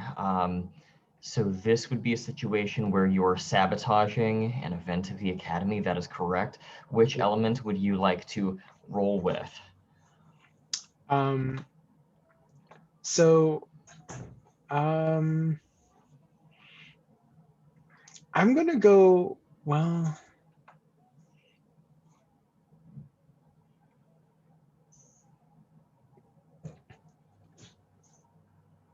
I'm gonna go, like, I think that I have to go with water, because I have to be aware of what's going to be most damaging. So I'm like looking for the opportunities, one, so that people don't notice me doing it, and two, like I have to, pick my targets. So we're rolling with awareness. That makes sense. A lot of distractions, though. We've got a -1 to this roll. Okay. Yeah, So that's, you don't feel like it's passionate or motivated by your impulses. well, Not to talk you out of it. I mean, feel free to. I think, I mean, it'll be fun either way. And definitely I have some passion on this, like trying to make sure that I can sabotage the academy, but By all means. yeah, let's go with the water.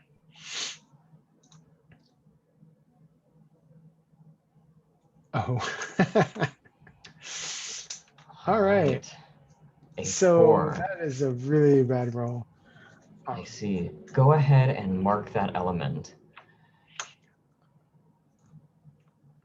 All right. And then that's XP for missing it too, You do not get XP for okay. failing. Yeah, you get the XP whenever you do inner conflict, when you roll it, or whenever you fail it. You get XP also for losing competitions. So you wouldn't get XP for failing this. Who catches you? I want to say,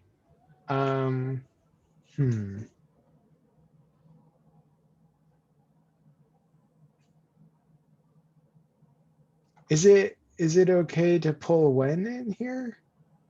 Wen is occupied with other things right Okay. now.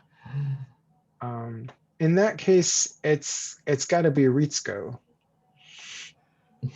Come in to check on the preparations. The worst possible time. Ritsuko has her clipboard. Okay, the ball is, I'm going to just say for the sake of hard framing and setting up for the climax, the ball is tonight. Ritsuko is, got the clipboard, making the last minute, check off. We've got the theme, we've got the decorations. Now we just have to go in and check on how things are going in the kitchen. Opens the door, sees the fight, everything's trashed. You're surely putting some kind of poison into everything. right in front of her. Is this the part where Ritsuko just sees you, you lock eyes with her, she locks eyes with you?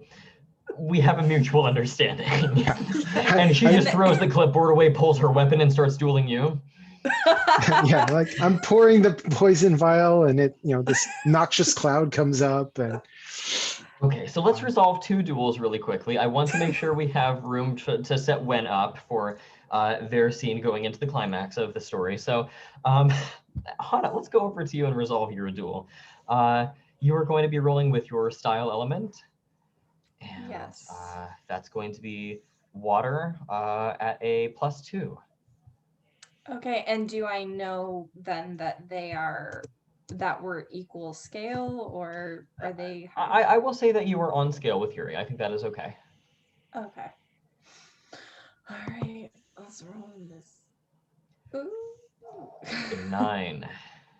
No more bonds left to burn. So on a 7 to 9, if your scale is the same as your foes, choose one. You may win at a cost. You narrate your loss, or we have a deadlock. It is a tie, and you may reveal a detail or ask a question about them.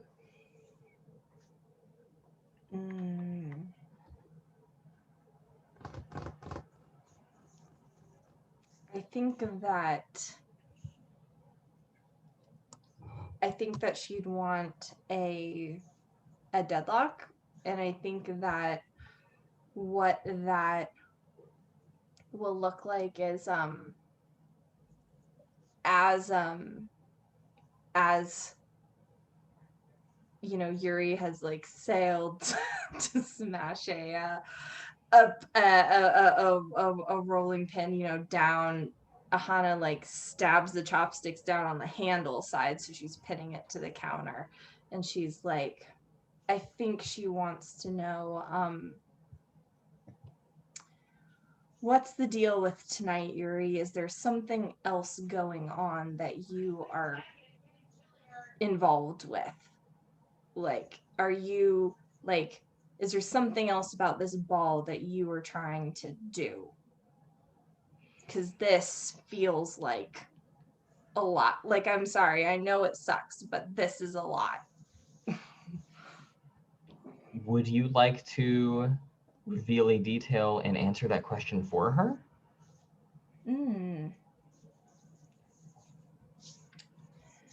If you would like, you can actually determine what Yuri's role in this is. If you would like to, that is up to you.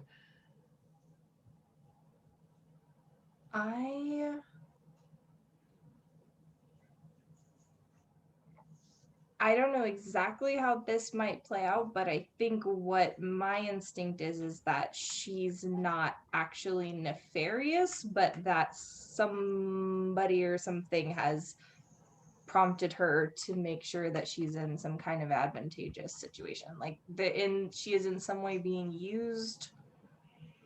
Like there is something about tonight, but not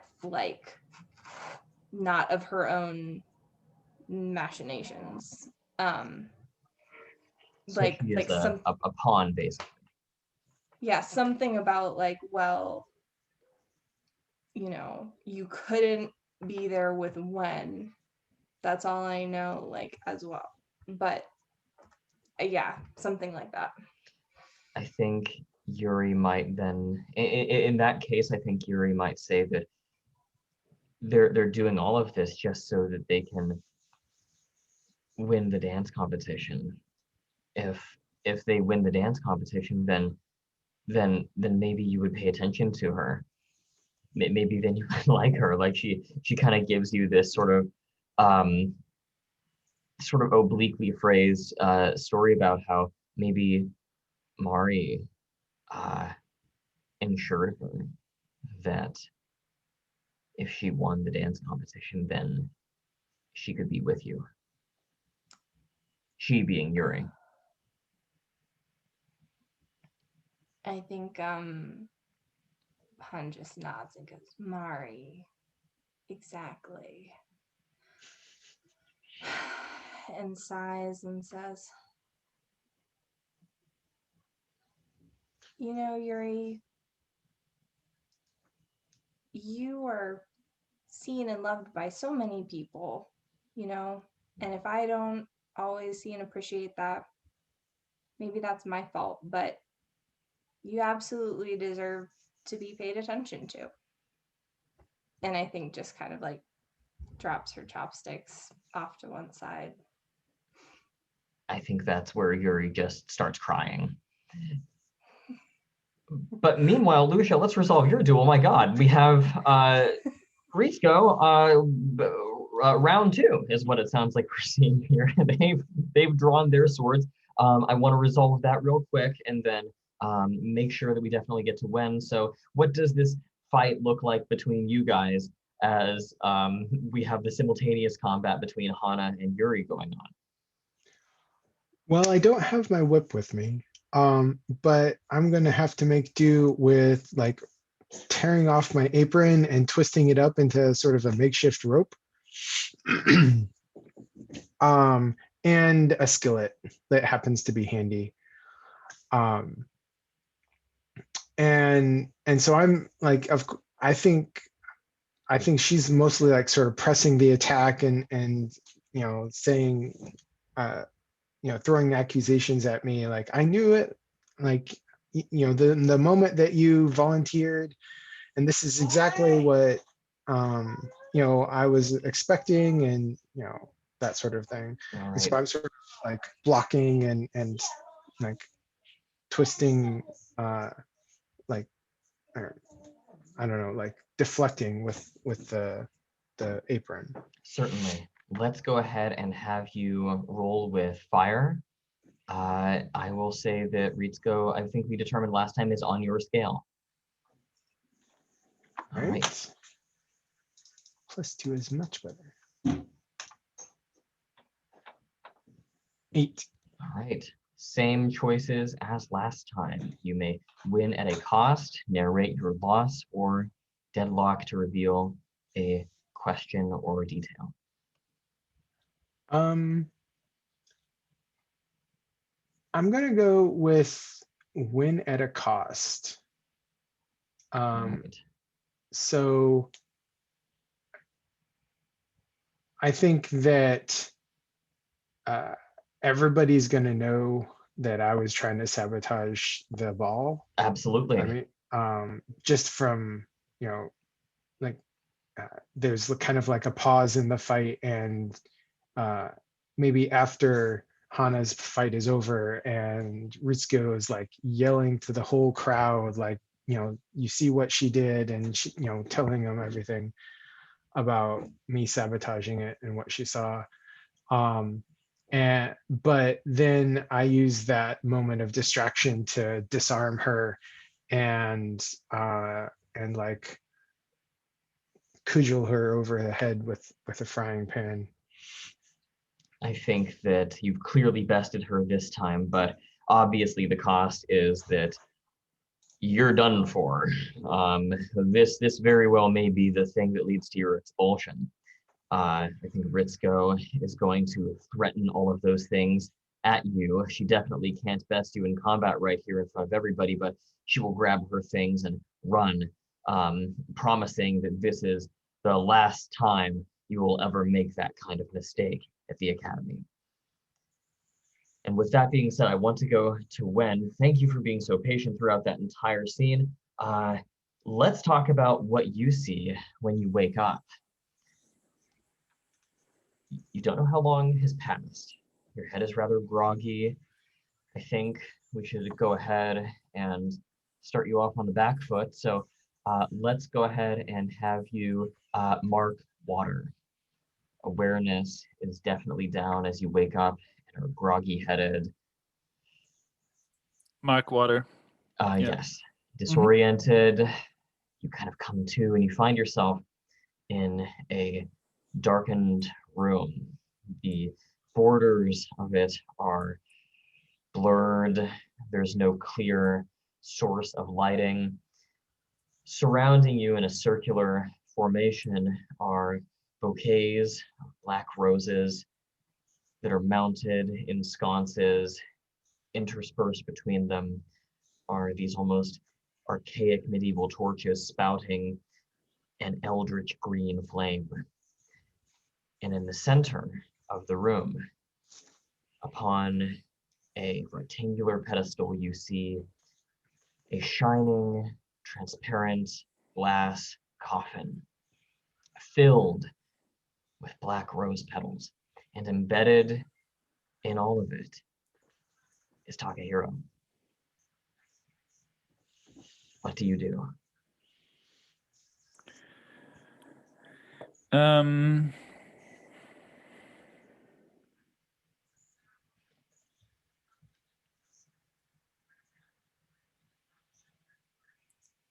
I think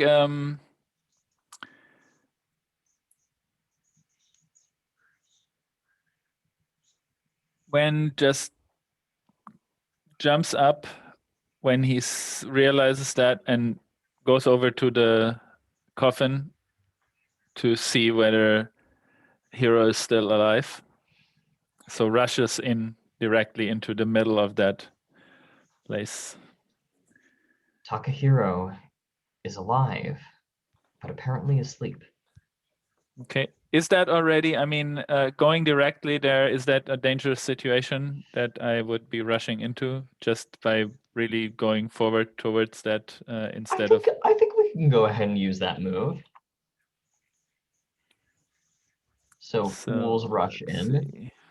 And what do you do exactly that is so reckless? Basically, without really looking around whether there's anyone else in the room or whether someone is observing me or how I got here, I directly go to there and see what is up with Hero. Do you push the lid of the coffin off? I think so, yeah. Basically pushing the lid off to see inside, to see whether they are breathing or not. Absolutely. So we are rolling with your move, Fool's Rush In. Go ahead and mark XP for that, and select which element you would like to roll with. I think, let's see. I think I will roll with wood, even though that is, I have a -1, but that because it's curiosity, I think. Absolutely. So we are running with wood at a -1. That is a 6. That is a 6. You have 1 bond left.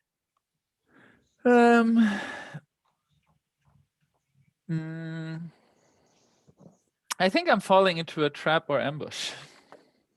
Absolutely.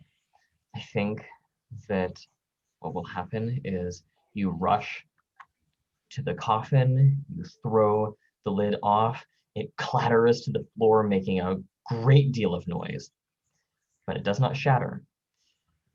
As you peer in, Takahiro's eyes snap open. When? Hero, are you okay? When? You've got to get out of here. This isn't safe. Well, I didn't expect it to be safe, but come, I'm gonna help you out of here. No. If I leave the coffin, I will die. You have to find someone else. You have to replace me.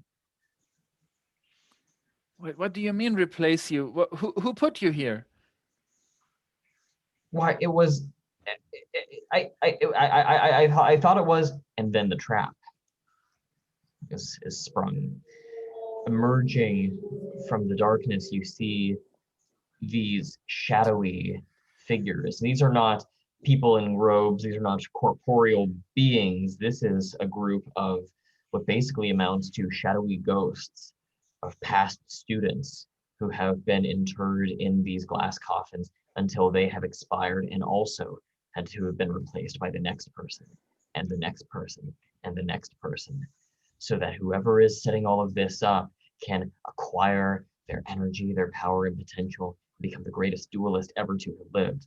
You have yourself surrounded by innumerable ghosts of former students. Do you fight them? Do you run? What do you do?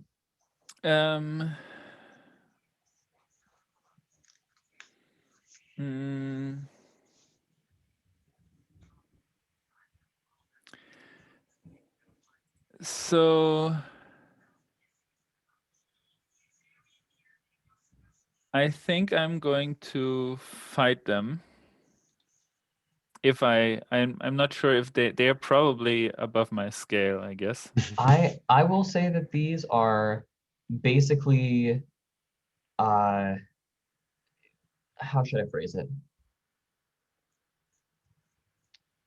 I think of them as mooks, for lack of a better way of phrasing it. Like it's a bunch of little guys essentially. So if you wanted to fight them, you would be using the deal with troops move. Okay. It is a group of foes who collectively are below your scale. Okay. And you roll with your style element. So I will roll deal with troops. Right. I will do that. I will fight them. Very well. And that is going to be with fire. Yes. And I think this time I'm going to burn my bond with Lucia because they are suspected, right, of having something to do with the disappearance, and so I have to get out of here to let them know that the hero is still alive, and this is what gives me some additional energy here. Absolutely, and maybe even Takahiro will make some comment about how, they'll reveal to you that Lucia was the one who abandoned them. But I think because okay, on a 10 plus you do, on a miss, wait, let's see. It doesn't describe a 7 through 9 specifically. It just says on a hit you defeat them. So you don't have any additional bonuses, but you just are able to Okay, fight because them I off thought enough. that maybe as a cost, I would like to use the beast move. As a cost, you may choose to frighten a friend, and I think that might be what could happen to Hero, because basically Hero sees me fighting with a ferociousness of the cat that that they have never seen before, and so I'm able to subdue these beings, but the cost is that basically Hero will never look at me the same way, because it's basically animalistic instincts that kind of have me moving around and kind of fighting them. And perhaps as Takahiro is paralyzed in this coffin, he looks with wide eyes, tiny pupils, and sees you dispatching these ghosts and this utter horror show of the scene around him, and the shadow that is large and terrifying behind you as you are lit by the torches is that of some cat-like monster that does not match your actual form. And that is what he sees, tearing these shadows apart as you relinquish them and send them back to the void from which they emerged. What do you do as you finish off the last one and see Takahiro quivering in terror?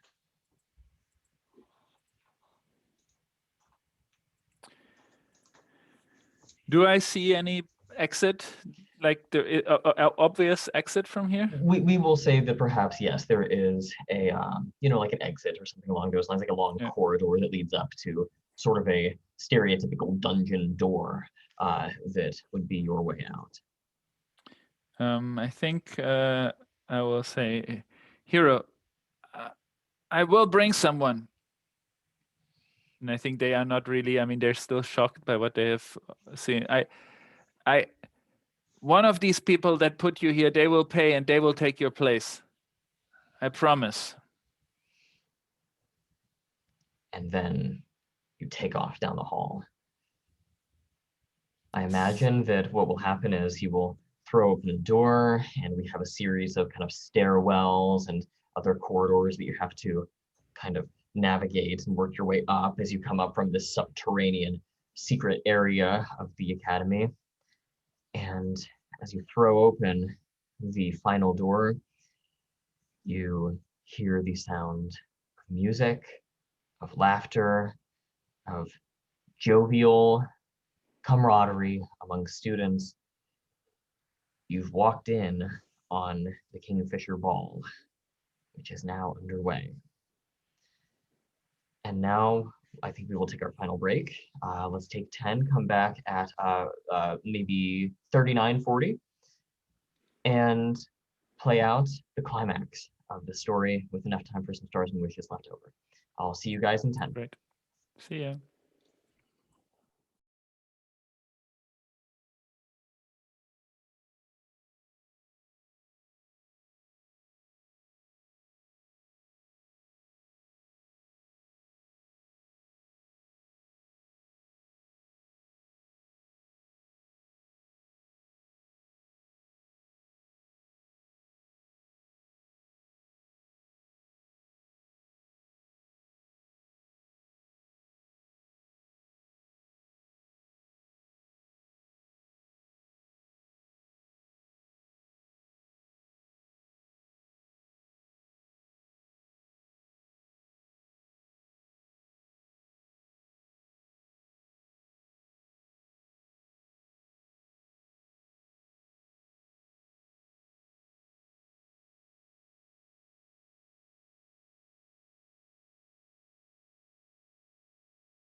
Here.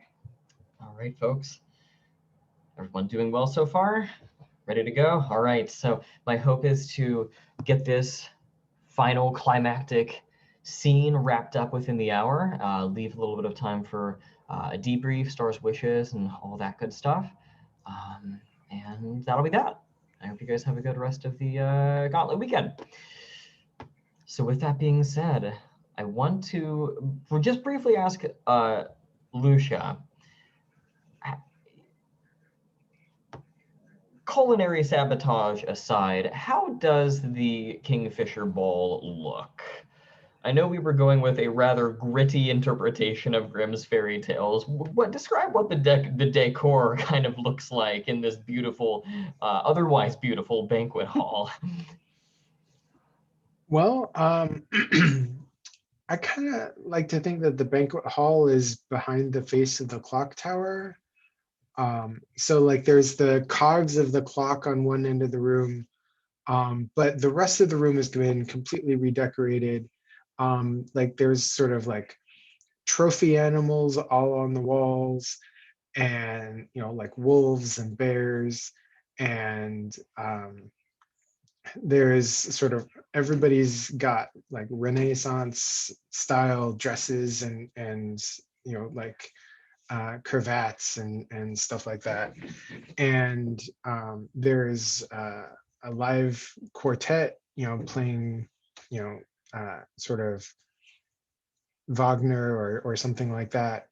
And it has a very sort of old timey feel, but there are people wearing masks, like animal masks, or just sort of like on sticks that they can remove and wave around. Are people into this? Or is this met with a kind of skeptical eye from much of the student body? They seem pretty reluctant, but like everybody seems a little shocked coming into the room. It's a lot more.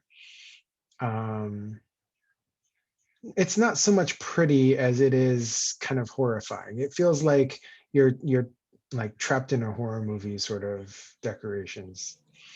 Or like ominous somehow. Yeah. Like there's some sort of cult underneath the floor, like it's gonna. The lighting is a bit lower than is probably warranted. There's the torches. You're right. There's the contrast between like the clockwork and also the fairy tale, like but dark fairy tale. It's a lot of elements, and it kind of doesn't put people at ease necessarily. I imagine that there's a lot of like oddly spooky sounding music that this chamber quartet is playing. It's got kind of that vibe to it. When that's what you walk in on. You're not dressed in garb that would be appropriate to the occasion. What do you do? People seem to be looking about almost as if they're waiting for the dance competition to start. Do you look for anyone in particular? I assume Hannah and Brian are there. I'm sorry, Lucia, are there. I was just looking at your Zoom name. But what do you do when? I think so. Basically, Van's outfit, like this black robe that he's wearing, is all kind of sliced up from the fight against these beings, and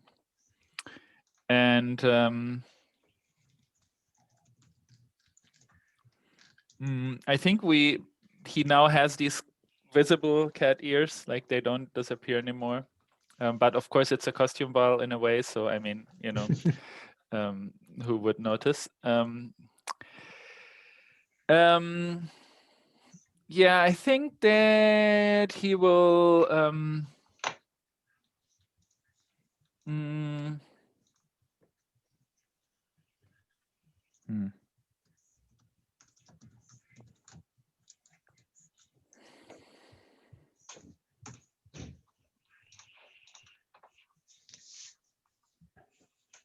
I think he will spot Yuri on the other side of the hall, and will walk directly towards her. And I think that's when Hana basically kind of steps in, or also, you know, is basically he passes Hana and they lock eyes, and he kind of stops for a second. I imagine that Yuri has undergone an outfit change for the ball, and after the incident in the kitchen, she has replaced her cute little kind of chefy, frilly outfit with the just god awful over the top gothic Lolita outfit. She is dressed in black and has this like veil of mourning over her head, and it's very extra. But you said when that Hana kind of intervenes. I'll let you guys play that out. Yeah, I think seeing when she's like, "When I'm so glad to see you." I think that she's changed into something probably like a red dress with those like Renaissance sleeves that are really slightly impractical. But she's like, "Oh, it's good to see you. Where have you been? I talked to Yuri and she didn't take it really well. That's why there's no food." It kind of was a casualty. This is all a diversion from what is really going on here. She will pay for this. I'm sure she and Mari and they are all behind us. And Takahiro. Oh, she's like, "Takahiro, you saw Takahiro?" Yes. Oh my gosh. She's like, Mari, Yuri was just, she's going through a lot, and she said Mari told her to win the dance competition tonight so that she could dance with me, but she doesn't know anything else. What else is going on? I think Hana would be like, "We've got to find Mari. I don't think Yuri has anything to do with it." Do I have this black rose that Master Trin gave to me to present to Yuri? I think that might be tucked into your pocket. You might have a single black rose that you can use as you choose. I think I'm definitely kind of, while we are talking, I'm glaring over to Yuri with killing intent, basically already, like, you know, really glaring over to them. So maybe they can feel like, you know, my eyes at the back of their head, and then they, at a certain point, they might turn around, but there's still some way off in the distance. So I don't know what exactly is going on here, but there is some extremely weird. Takahiro is somewhere down here in the basement in a glass coffin, and they said they cannot leave. And this all sounds crazy, but someone is, I think all of this is just a diversion for something really evil that is taking place here tonight. And Okay. Yuri is in the middle of it. I'm sure about it. Hana, I think we might be coming up on an opportunity for you to use that roll move. Whenever you encounter something unearthly or supernatural, take +1 forward. Just as a reminder, at any point, you may invoke that. And if you think now is a good time, by all means, but otherwise, I just wanted to Well, put he that, didn't. put that on your radar. Okay, he didn't pull the black rose out yet, right? Like I think that okay. But that is that yeah, that is definitely on my on my radar. But I think she's like, what? Okay, okay. All I know is that Mari, I think, is at the center of this, but definitely do we need to get somebody else to go? Well, let's go find Takahiro. I think she's kind of just racking her brains for like, do we need to do the dance competition to distract them? And then because Mari told Yuri if she won the dance competition, something I'm would telling you happen. something. The only couple that is going to win this competition is us tonight at this ball. And this is the first thing we're going to do, and then we're going to deal with all of the rest. You're right. This is something we promised them a show, and we will give it to them. But then someone here, I think all of them, Master Trin, Mari, and Yuri, they are all somehow connected to this, and we will get to the bottom of it. But first of all, we will dance, and I extend my hand. Lucia, are you coming to this ball with Mari, or are you by yourself? Yeah, I think I'm coming with Mari, but I have in my intention to actually cut between Hana and Wen and try and save Wen from like winning the dance competition. Right. So I suppose the dance competition is set to begin then.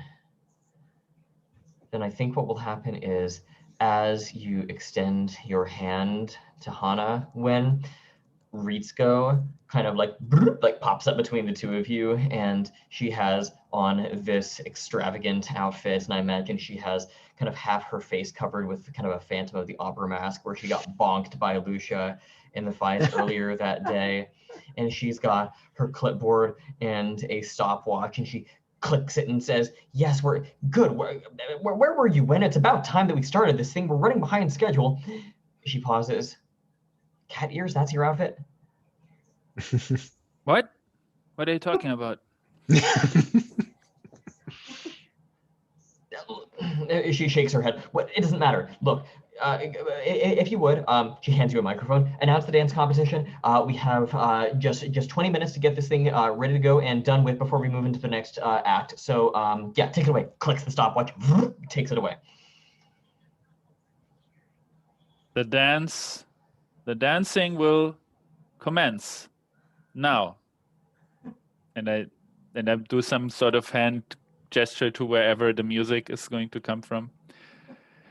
And then hopefully the music will start, and Wen will and Hannah hopefully will be able to impress the people that are gathered here. I was going to say, before we get to that, Lucia, what are you going to do during this? It sounds like you're trying to interfere, actually, and I see, Hannah, you made the notes. Does this end with a PC versus PC duel? My goodness. A dance duel. What would you like to do here? I think as the dance begins, well, first of all, so Lucia, she is like to the T, like practically, well, to the T, like dressed as Marie Antoinette, like Queen of France, sort of like every stitch in place. But she's also like got this really ornate sort of scepter cane thing. And as the dancing begins, like she's dancing with Mari, but they angle themselves so that they like are really close to Hana and Wen, and at like an appropriate moment, she's going to like tap on Hana's shoulder and say, "Can I cut in?" I think Hana would be like, what? But also would have a slightly firmer grasp and be like, but this is a whole dance. Well, it's possible that she just straight up rejects you, but also might think that it's part of the routine. Like, if you guys are you guys also competing? Does it seem like? Yeah, I would say anybody on the dance floor at this point, I would think was competing. Okay. Like, and Lucia's gonna lean in and whisper in your ear, like, you and Wen are in danger. I'm trying to save him. Oh boy. I think she would nod and say like, okay, yeah. And look at Wen and kind of be like, Lucia knows. And then go to switch to Mari. But then realizing that it's Mari she's being passed to, I think, partway through. Like, not realizing until not seeing who Lucia was dancing with until the trade-off happens.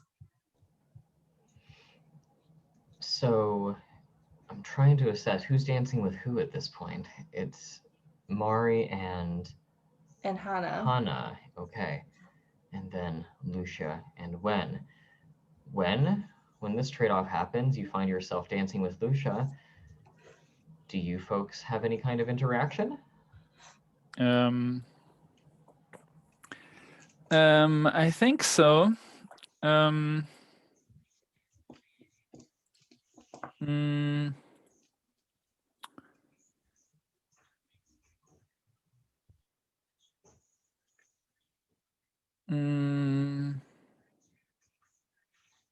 I think Wen is probably,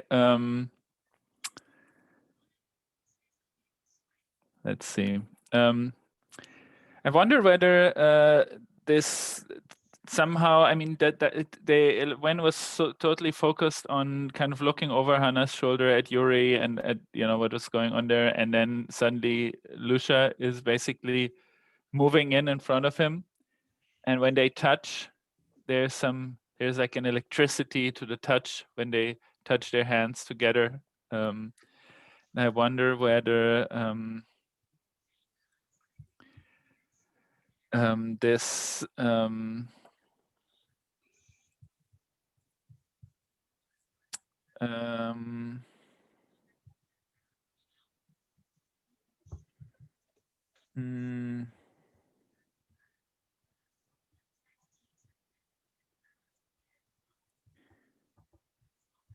yeah.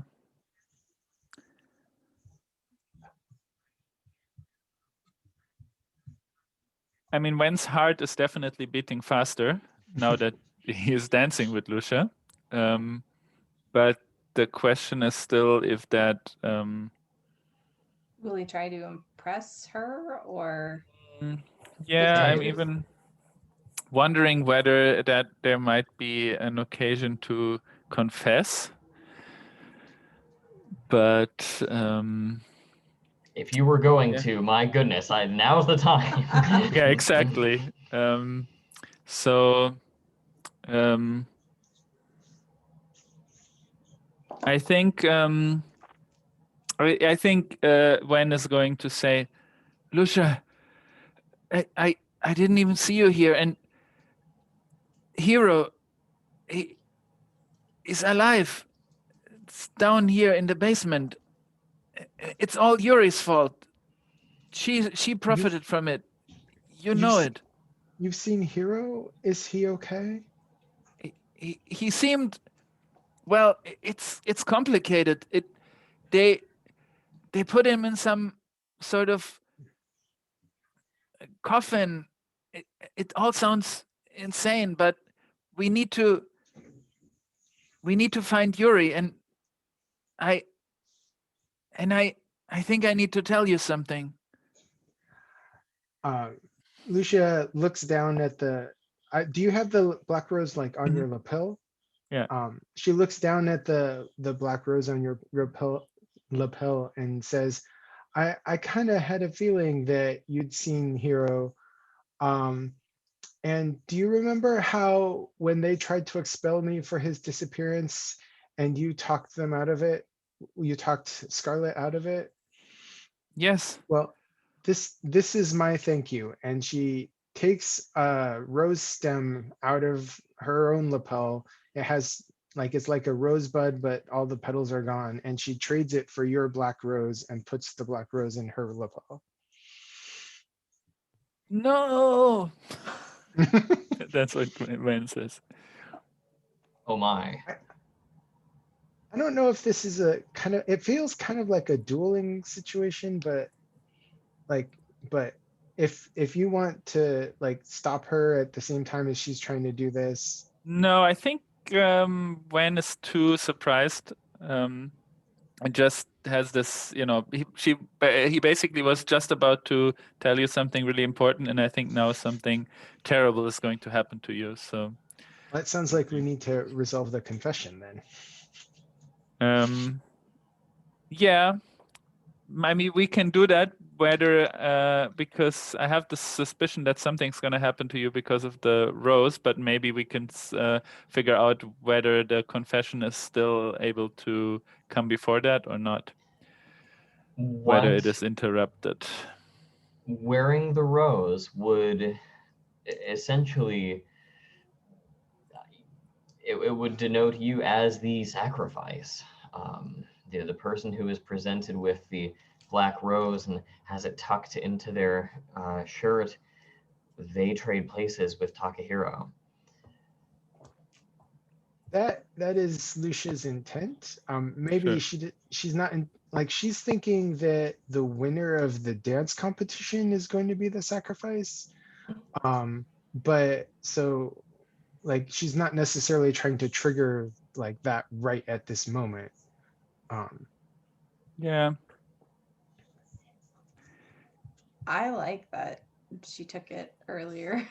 I think so. I think when is going to say no, you can't. But I don't. You cannot. This will bring you in danger, and you cannot be in danger. You're far too precious to all of us here, and especially to me. To you? I've been meaning to tell you this. I really, when I tell people that you are so great and amazing, and that of course this academy cannot continue without you, I say it also because I think I'm in love with you. Let's roll that confession and see how well that goes off. What element would you like to use here, Wen?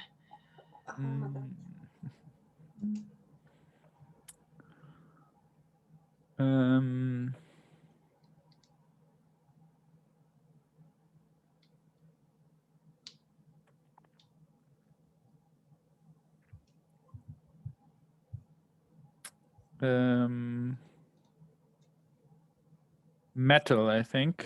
Let's see. Does it make sense? Are you sure it wouldn't be fire?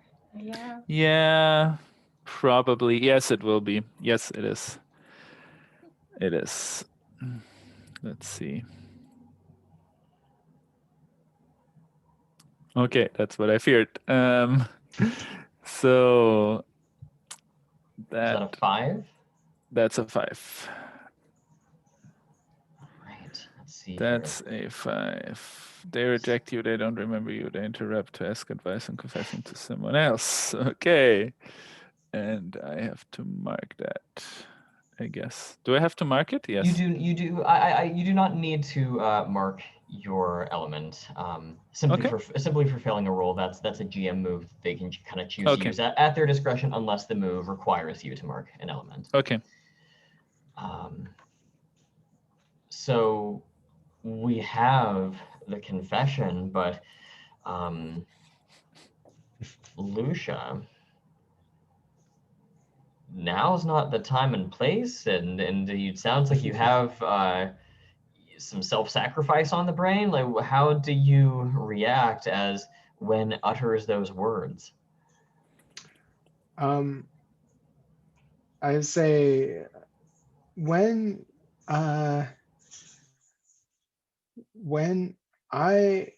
don't want to see you hurt, and I'm paying back my debt to you by taking this rose, but I'm in love with Mari, and I don't think that that will ever change. With Mari, I'm going to. I think Wen is really just going to leave you standing there and just train his eyes on Mari and Yuri. If I don't know if they're standing together, Or but Hana. Isn't Murray dancing with yeah. Hana at this point?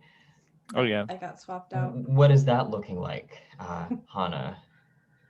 I think as soon as Hana is swept, as the camera like cuts and suddenly like you turn around and like there's the face of the person right there. I think Hana uncharacteristically her eyes just go sharp and she's like, you very like you have been at the root of everything that has gone wrong for all of us so far tonight.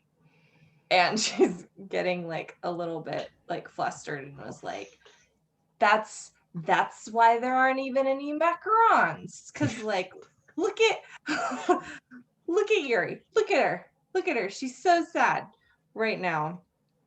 But you, what is your deal? And is that a study? Which I think she's.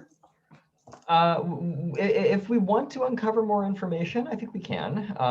Otherwise, we can just role play it out. I'll let you kind of choose if you'd like to go ahead and make the move and play it that way, or not. What would you like to do?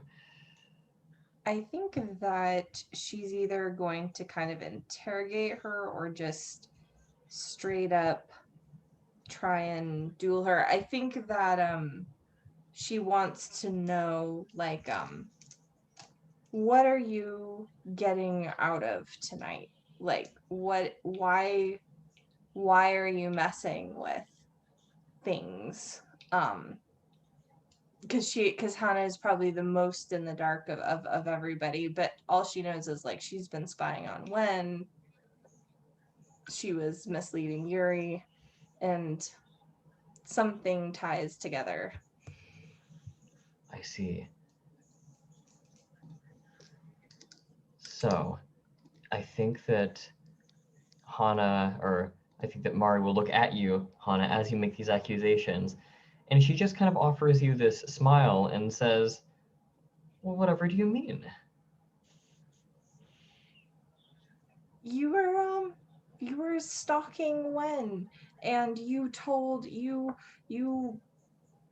made Yuri believe that like you could swing the dance competition in her favor, and like what do you even get out of this? I thought that you mainly just hung out with all of the kids who just spend all their time practicing the martial arts. What do you even care about the dance? Hana, this has so little to do with you. Rest assured that at the conclusion of tonight's festivities, my master will be very pleased with me, and I will have one fewer student to compete against. And you see off at the perimeter of this dance circle, Master Trin watching you very closely. It is clear that Mari intends to swap one of the students with Takahiro so that they and or Master Trin can profit off of their potential, their energy that's being drained from them. And Mari will have one fewer person, for example, Yuri, who will compete with them to become Master Trin's next protege. and may even become one of the greatest duelists that's ever lived if they can keep this up. What do you do, Hana?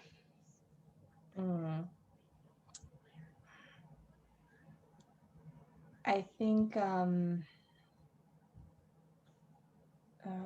that was a +1 to his other mess. I think Hana's her eyes narrow and she's like, that's the fun thing about not mattering very much, is people don't tend to take you into account.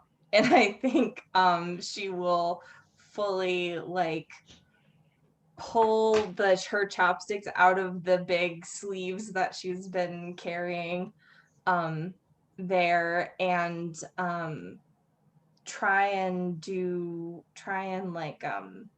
spin Mari off the dance floor or like away from them somehow, whether that initiates like a duel with them or like there's some sort of interfere that she can do. Okay, so you're really not trying to defeat Mari in a duel formally at this point. You're trying to just kind of spin her off of the dance floor.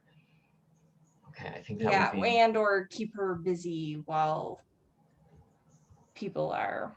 So she will fight, like, if that is if it comes to that. Yeah. Okay, I think right now what we're doing is we're just trying to do an overcome move. Okay. And depending on how that goes, we may or may not end up with a duel. But what element would you like to use for overcome? Ooh. I think she's having to be pretty flexible for this, or very aware of the situation all at once. If you think it's a fire roll though, because it's impulsive, then that also could go that way. I think that her having to come from behind and be very flexible and be like, no, I get your deal, and like, this is what we're doing instead of it. That is kind of the argument for water. I see. I will leave it up to you. I think that both approaches are justifiable. Okay. All right. I think I wanna... Ooh. Oh wait, it said no wait, it would still be a 6. It would still be a 6. For some reason it didn't add my modifier. Okay, but 4 + 2 is 6. And I don't have any bonds currently. No bonds left. So on a miss, the attempt fails in a terrible way. I wonder, might, as you try to kind of spin her off the dance floor, you accidentally spin her into Lucia, as Lucia is trying to take the Black Rose from Wen. Oh, okay, yeah. Lucia, go ahead, Hana. Yeah, just like as she's like twirling, I feel like Mari's face does not look as uncomposed as she wishes, and like they're just twirling faster, and then Hana realizes that they're back to where they started, and she's right next to Lucia. Lucia, what happens as you are about to take the Black Rose and Mari is kind of thrown into your arms? Do you proceed with taking the Black Rose? Does it accidentally get stuck on her? What would you like to see happen here? I think it'd be cool if she bumps into me just as I'm taking the Black Rose and it falls out of my hands and scatters like across the dance floor amongst all the other dancers. And so we have to sort of chase after it. I see. While dancing. I love it. All of you will probably see this when you were kind of trying to be protective of your rose. Now it has not just been plucked from you, but it has been loosed from Lucia's grasp. It has scattered across the floor. You are hoping this thing doesn't get stepped on. Lucia, you see it flutter away. Hana, you've never seen this Black Rose thing before, but it certainly seems important. And Lucia, as you do kind of one last turnaround dancing with Mari, she looks at the black rose and looks back at you, and just you see this fear across her eyes. What do you do? Do you chase after it? I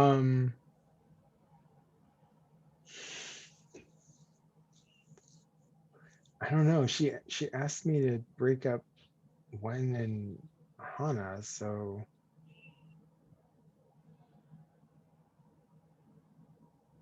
yeah, I guess I go chase after it. I like dance off, like I guess tap into another couple and sort of like keep like bouncing from couple to couple to sort of pretend I'm dancing my way towards the rose. So you're keeping you're keeping your cover as you do this. Wen, how about you?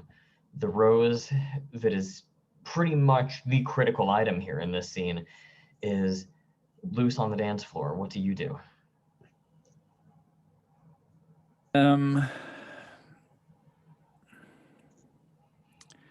I think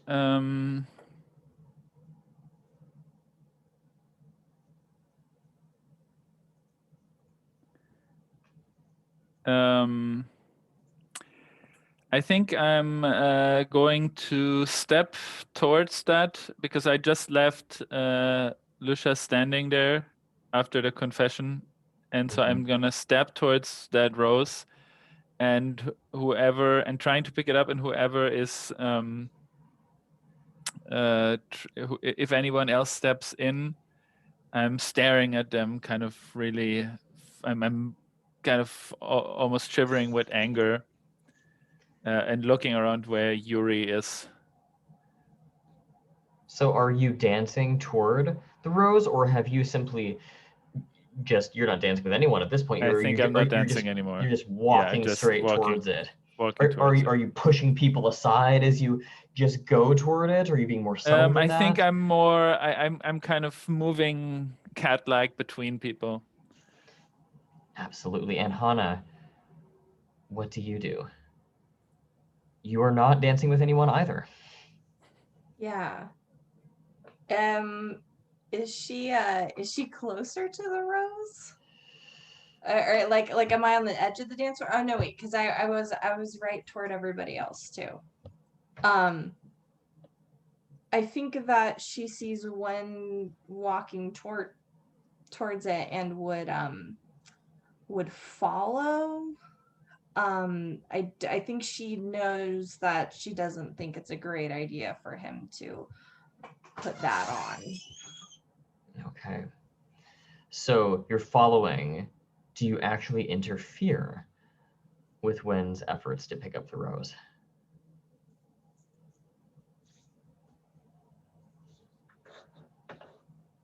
I think that if they're both there at the same time, she would definitely grab it and be like, what sort of weird prop is this? Like, everybody's making such a fuss about these decorations. So that's what it would look like if you did get there first. Yeah. Yeah, she would interfere by picking it up, not putting it on, but I see. So we need to determine who actually gets to the rose first at this point, is what it sounds like. Do we all just roll? I was going to say, I don't know that I've encountered this situation before in this game. This is interesting. Would that not be probably best as a duel? I was wondering if PC versus PC duel might be mechanically the appropriate thing to do here. Even so, it involves kind of 3 PCs, which is challenging. Maybe it's like a poker table, you know, whoever ups the offer, and then you know, something like this. I don't know. Or if it's just between Wen and Lucia, that's totally cool as well, because they're very much there. I was mainly angling to see if like using mundane would help somehow negate some of this bad vibe stuff. You so could. I think that's what Hana's. If you're move. looking to utilize a move here that might boost your position in this whole situation, you could always yell some impassioned "when, don't do it" advice as he goes towards the rose, and he can ignore that advice, and you get the +1 on going to cleaning up after him. Exactly. Yes, I think that is very much what she would be doing. That she would be, she's following him, but yeah, very much yelling. When that, no, you see, just said that was bad. Like, don't I'm going keep that to up. give it to Yuri. I'm going to force it on them. Oh boy. Yeah, Hana is not about that mode of action. And so I think what we want to see here is if Wen or Lucia end up getting the rose, and I think that might be a PC versus PC duel, if that works for everybody. That's pretty much the way to manage the conflict here. So I will say that Lucia, you get there right about the time Wen gets there. You both make a grab for the rose. Hana, you're in the background shouting, "Wen, no!" Lucia and Wen, now is the time to do the PC versus PC duel to see which one of you gets the rose. In PC versus PC duels, it's interesting because there is no dice rolling that happens. We simply start by determining who is challenging who. And unless one of you clearly wants to be the challenger of the other person, it simply requests that you just roll a die to decide who is in the challenger role. So does anyone here really feel that fictionally they are in that position, or is this better a situation where you just both get there at the same time? Maybe I think both of us, that makes, so yeah. Okay. Yeah. So let's... So I will ask then that each of you rolls a die. High roll is the challenger. And we'll say, 1d6. yeah, let's go Wen first, and then, okay, Wen, you have a 4, and Lucia, a 5. So, Ooh, very nice. Lucia, you are in the challenger role. So at this point, Lucia, you make an offer to Wen. Okay. This is what you'll offer Wen if they accept the loss. You can offer basically anything. The examples include unspent XP, character actions, burning bond, changes to entanglements, letting them narrate the moment. Basically anything fictionally in the story. It doesn't have to be mechanical. You can just say, I will let you do X, Y, Z, that kind of thing. So what offer would you like to make to Wen?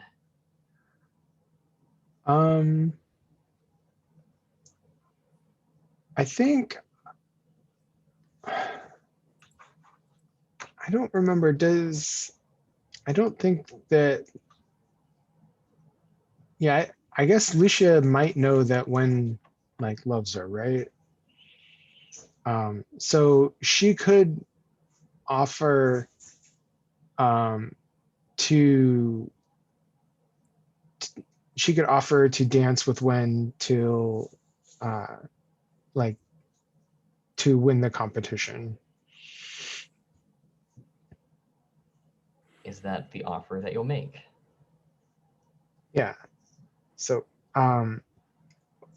when this is, you don't want to have this burden, leave that to me and I'll dance with you, and we can win this competition together. When you may either accept the offer, reject it, or make a counter offer.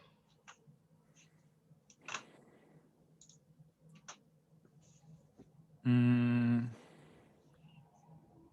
assume the ominous music has heightened in the background in the ballroom. This is the fever pitch.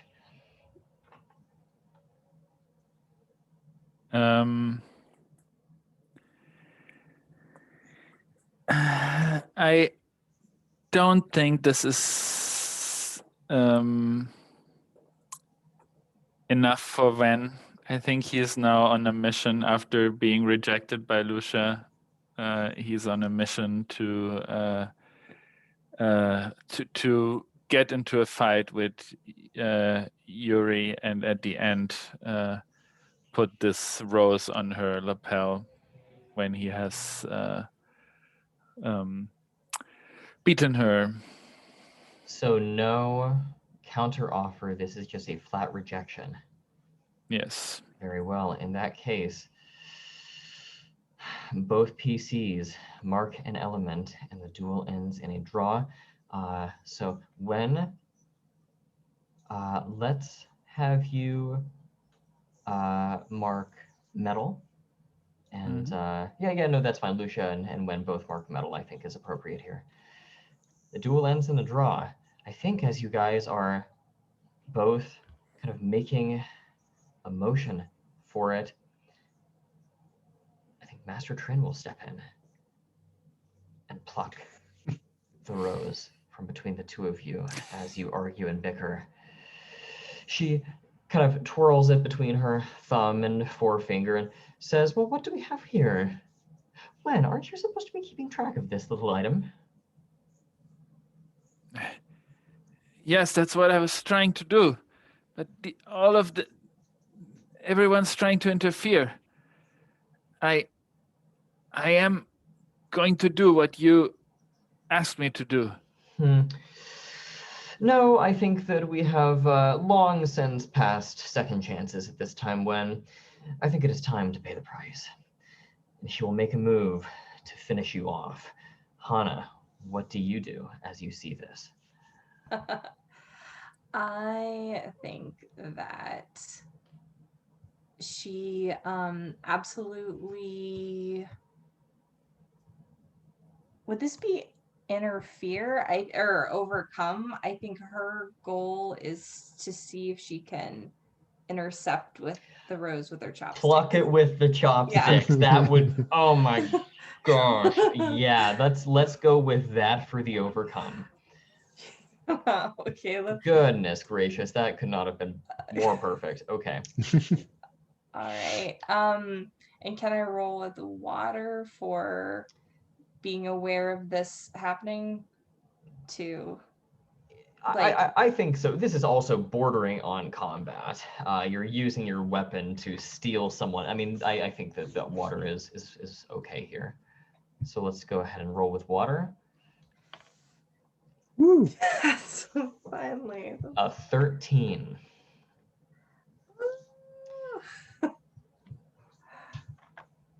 Narrate how that looks as you swoop in at the last minute and click, you've got the rose. Yeah, I think that it just looks like one of those slightly like as Master Trim goes toward Wen, I think it just flashes in one of those like bright flashes and you see the silhouette of them. And then there's like a gleam like that zags through the silhouette. And when you cut back out, it's Hana who's still kind of like sideways sailing through with her and has it with and stops and is like looking for this. What Is it? Oh, Is ahead. there a possibility of Wen now trying to pin this rose on Master Trin herself? Ooh.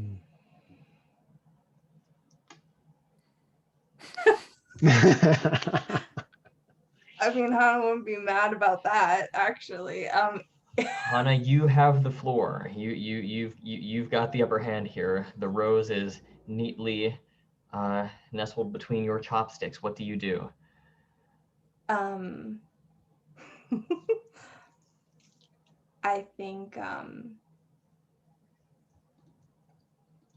think she doesn't exactly know what's happening, but she knows that like this is the person behind everything, and I think she's saying I think she just says, "Don't be shy, Master Trim. I think this would look much better on you." And like goes to like either throw it or try and insert it onto there. You should do that, and I would try to support you.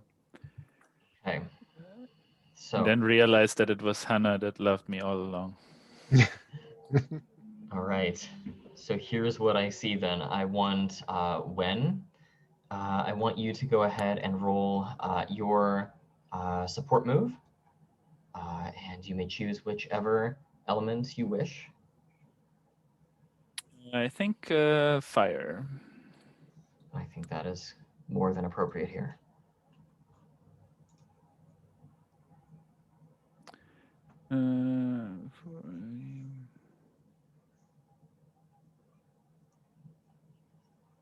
So I will roll with fire. Okay, let's see.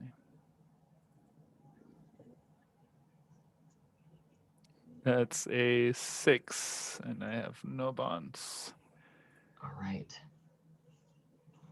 So I think that, let me take a look here. I think that what that basically just means here is you just don't get to provide the additional +1 bonus. I don't know that we need to necessarily add a complication here unless No, one and I seems think they appropriate. also don't have, yeah, Hannah has no bonds left to burn. That is true. for me. Okay. Lucia, is there something that you might like to do here?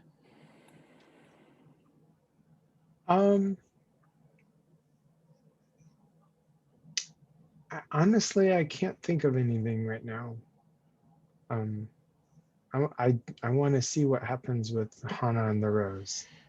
So Hana, this is the moment that your moves have been building up to. From my point of view, you have encountered something unearthly or supernatural and get +1 forward to this roll. I would argue that you are also trying to bail Wen out of a situation he put himself into because he did not take your advice. That is an additional +1 that you take. Yes. You have +2 in addition to whatever element you would like to roll with. You are the voice of reason. I think that because she doesn't I think this is a very wise move. It would be the wisest move for her to do there. It's support, like so I think of it as water, also because she's doesn't exactly know what's going on with this, so she's not as riled up as everybody else. She hasn't seen anything beyond this unearthly situation. So I don't think it's like a fire or a metal or something like that. Fair enough. So all right. +4. Here we go. Oh no.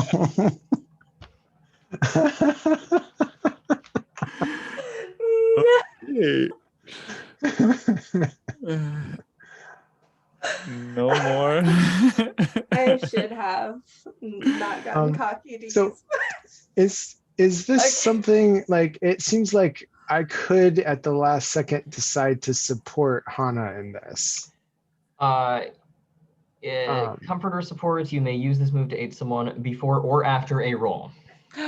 Okay, so if I understand correctly, like Hana is like using her chopsticks to like throw the rose into Master Trin's lapel, Yeah.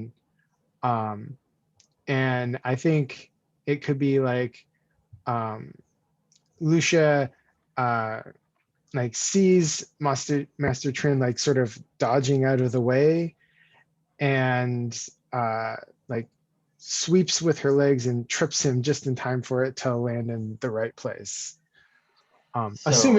Assuming that I rolled. Assuming this roll goes off, for those of you watching at home, we just rolled a snake eyes, which is the literally only roll you could have made that would have been a miss with a +4. So this would definitely be a speed move. So I'm going to roll fire.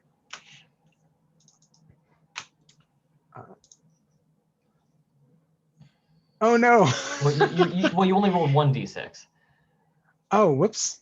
I'll roll here. Let me should I just roll a second d6 then? However you want to play it. You can either keep that 4 and then just roll a second d6, or I'll roll a second d6. So it's okay. at a 6 and a 12. Second die was a 6, so we have a 12 total. Ooh, boy. So what that basically means is you may take a bond with Hana and then immediately burn that bond to up her 6 to a 7. Yes, that is what I want to do. All right, And so I also get to clear one of my elements, right? it says that you Hana may either choose to give you a bond or clear a marked element. In this case, well, oh no, you may. Oh yeah, on a 10 plus, you may also clear an element yourself. You may clear an element in addition to that if you would like. All right, I think I'm gonna do that. Clear my earth. Okay. So if you would narrate once more how you are able to give that little extra boost. So Hana sees the Master Tran is moving out of the way of the rose to snatch it instead of have it land in her lapel. And Lucia sweeps her leg out from under her, or uses her cane to knock Master Tran's leg in, and she falls and the rose lands on her lapel. Hana, you have a 7 on overcome. The GM may present you with a worse outcome or a hard choice. Up until this point, you have been really kind of the regular girl. You've been the one everybody gets along with. You've been kind of an outsider. You've managed to steer clear of drama by and large, Yuri aside. At this point in the dance competition, all eyes are on you. Ritsuko is watching, Miss Scarlet is watching. Most of the student body is looking at this strange scuffle. The complication or hard choice that you get to make here is, are you going to place this rose on Master Tren's lapel in front of everybody with the assistance of Lucia, who is not exactly in vogue with the student council at this point? This will basically determine your reputation for a very long time to come. What do you do? I think that she, in that sort of slowed down bullet time moment, as in that slow-mo, she thinks about it. I think she looks over and sees Yuri and her, like, veiled and mourning and stuff like that, and kind of sees Wen and Lucian is like, like all this trying to be popular and stuff like that. There were people who always liked me for just being me anyway. Like, maybe I don't actually need I don't need the reputation that I thought I did. I think that she just with decision finishes flinging this with the idea of, like, yeah, who cares? If I've got a spot in the library that's good for me, even if people hate me after this. So with a little, sounds like style points added, there's this devil may care flourish, and you proceed with placing the black rose directly onto Master Tren's lapel in a real show of poetic irony. There is a moment of astonished shock from Master Tren. They were expecting something like this from Lucia. They were certainly expecting something like this from Wen. Who are you? But before she can ask that question, she simply locks eyes with you, and the rose almost blooms into this whirlwind, this cyclone of dark ebony petals that envelop her. And then she is gone.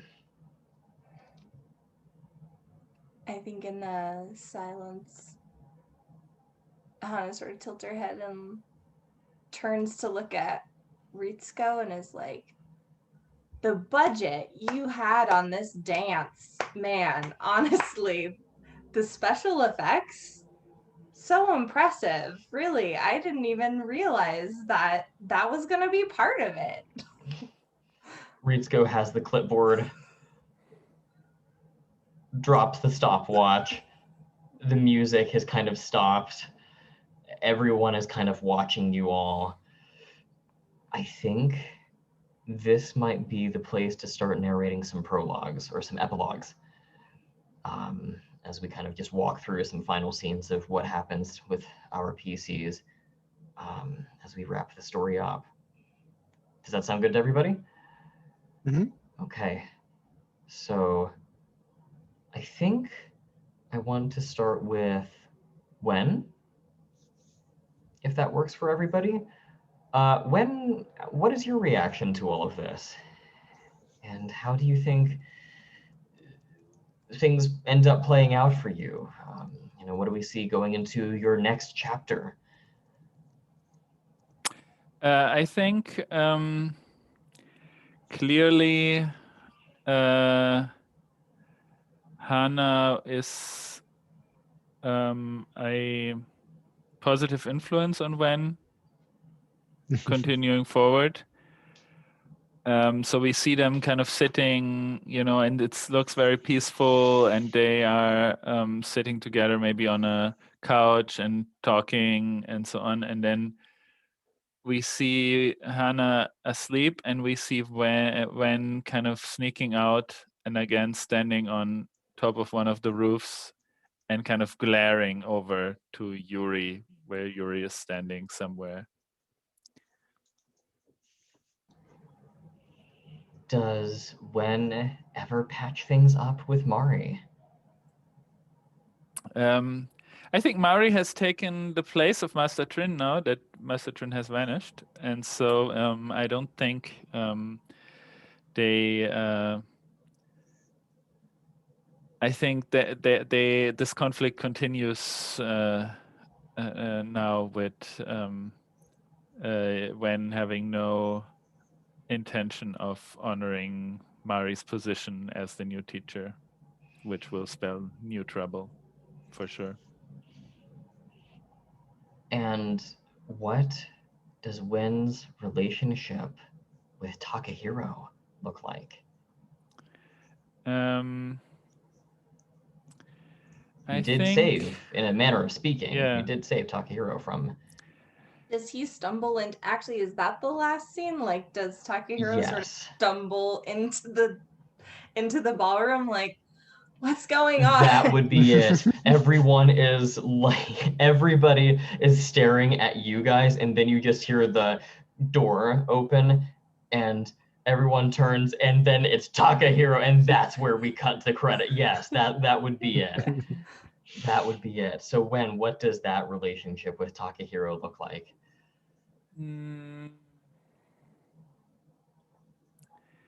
I think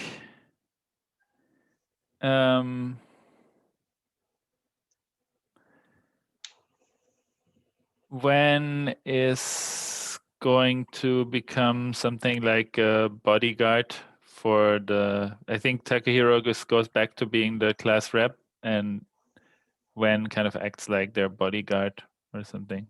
So something this never happens again. You kind of get that promotion in the school hierarchy. Yes. Excellent. Lucia, what about you? What do we see as the scene closes out, first of all? As the scene closes out, I think we see Lucia like holding hands with Mari. But as things go in the future, as Mari takes on the role of Master Tren's, teaching, like they sort of break up, and Lucia decides that she doesn't really need to be with Mari as much as she thought she did. But every time she looks away from Mari, she sees Takahiro off in the playing in the sun and enjoying like life outside the rose. So it's kind of maybe someday she will be with him. Got it. And like seeing the light path that one is going down and the darker path the other is. Absolutely. Can I add one last thing? Oh, absolutely. I think that Mari also receives a mysterious package, which is the key to the room underneath the clock tower. That's just a little scene to leave it with. That sets us up for season 2, doesn't it? All right. And I feel like it's worth at least asking. Do you successfully clear your name? I mean, Ritsuko had you set up for expulsion in about 3 different ways by the end of that. Are you able to evade that?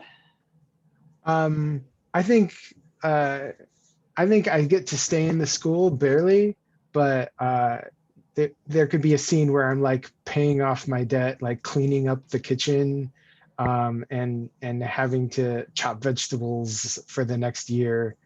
And mostly that's the reason I'm even still here is because Takahiro spoke up for me. Makes total sense. Any last things for Lucia that you'd like to describe before we move over to Hana? No, I'm good. All right.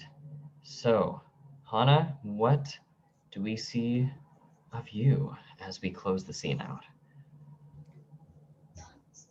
I think you see her walking down the hallway with her books, balancing a cup of ramen on top, eating slightly, minding her own business, but instead of being ignored, the people, like students sometimes like will stare at her and like whisper, and like people will part for when she's like bustling into the dining room and sits down and is like eating and is waving at Wen. And I think that there's maybe like a table that's like maybe a group of misfits. I think that, and now this is up to whether or not a Yuri would be appalled by her at this point or still like her. I think that Hana would make a gesture of like like, I'm sorry if you felt overlooked, like, can we at least be friends? Like, I'd like to start at least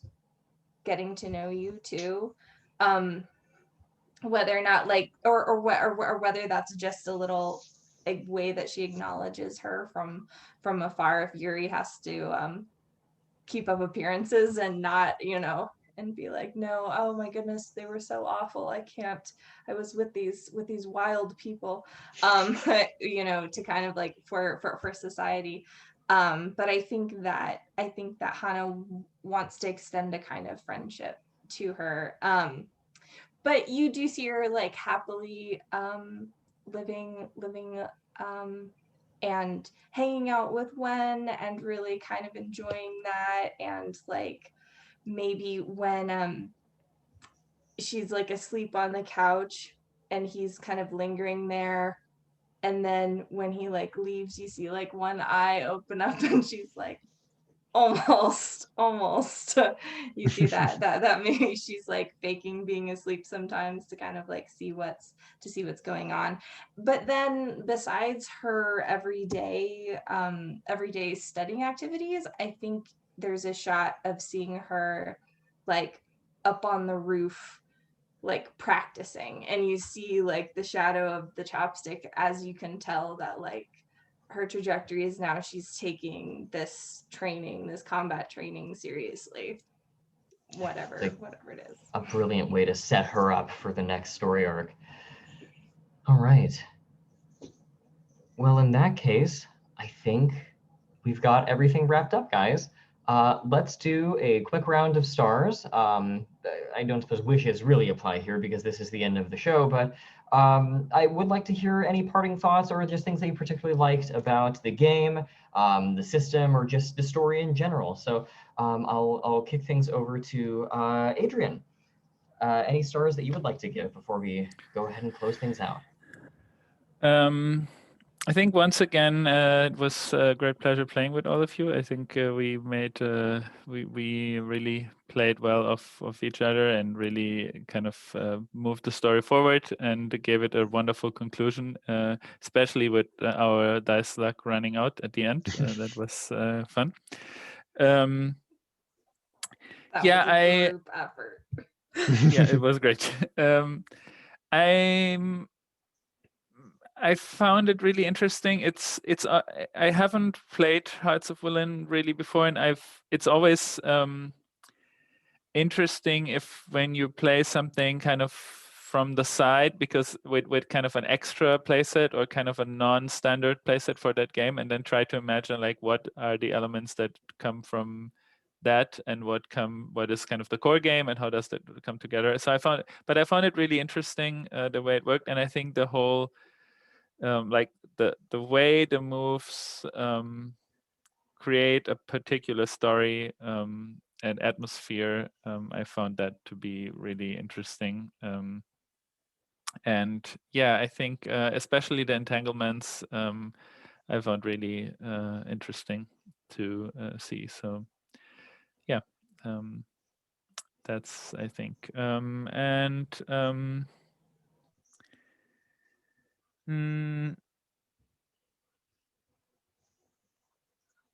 Do I have any wishes? I think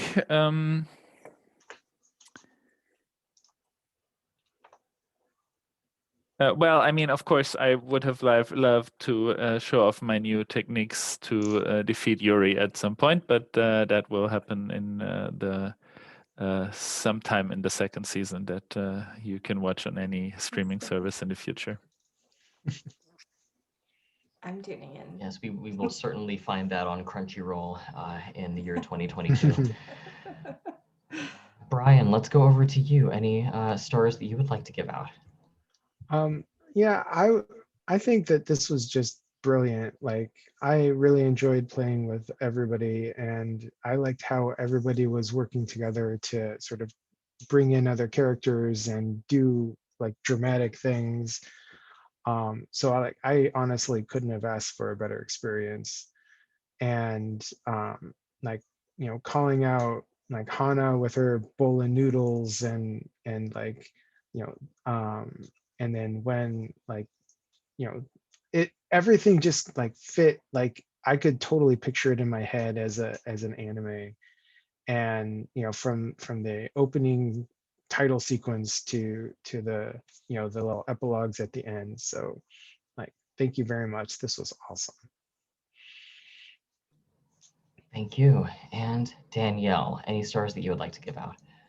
Yeah, like honestly, I was so impressed with everybody after the first session, and then this session was just even more. I loved Wen's like anime protagonist voice and how he did all of his phrasing, like, no, you can't. I am just everything phrased so perfectly. And Lucia's like how you got us into all of those like weird cool things, and like I feel like she did such a cool variety, such a range of like the romantic entanglement and then the dark stuff and then dueling and like you said, how it all just kind of like fit together.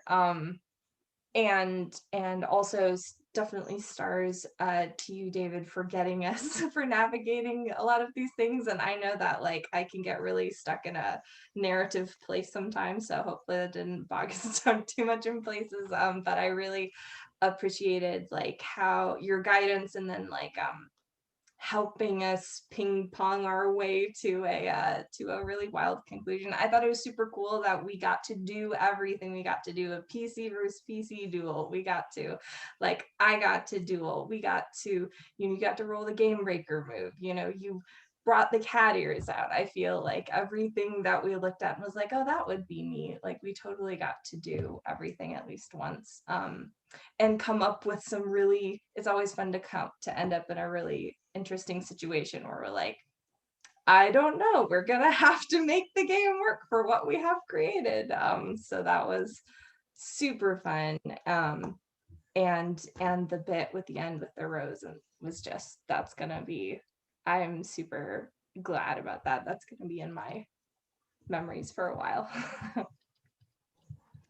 Absolutely. Likewise, I mean, this game exceeded all expectations for me. I was telling Brian at the very start of session 1, before everyone else joined up, that this is actually the first game I've run for the Gauntlet. I've been playing with the community since April 2020, but this is the first time I was like, oh, I'll try running something. And you guys exceeded expectations well above and beyond what I was really hoping for or could even imagine. So this was truly lovely.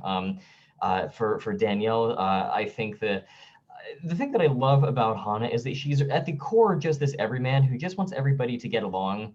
And it's so endearing when you contrast that with this brash, fighty exterior that we get from Lucia and Wen. I just thought it was adorable. And then you come in with the killing blow at the end. It was just so poetic and so brilliant. Just all of it, especially that fight with Yuri where you're just trying to fend her off in the kitchen. I just thought it was all wonderful. Over to Brian, I thought that your relationship with both Mari and Ritsuko was among the most memorable parts of the game, especially with Mari, the scene when you're in the dorm room and she offers this chilling revelation and you respond by kissing her. Like, that's the definition of going for it in these kinds of games. Like, that's upping the stakes. I loved it.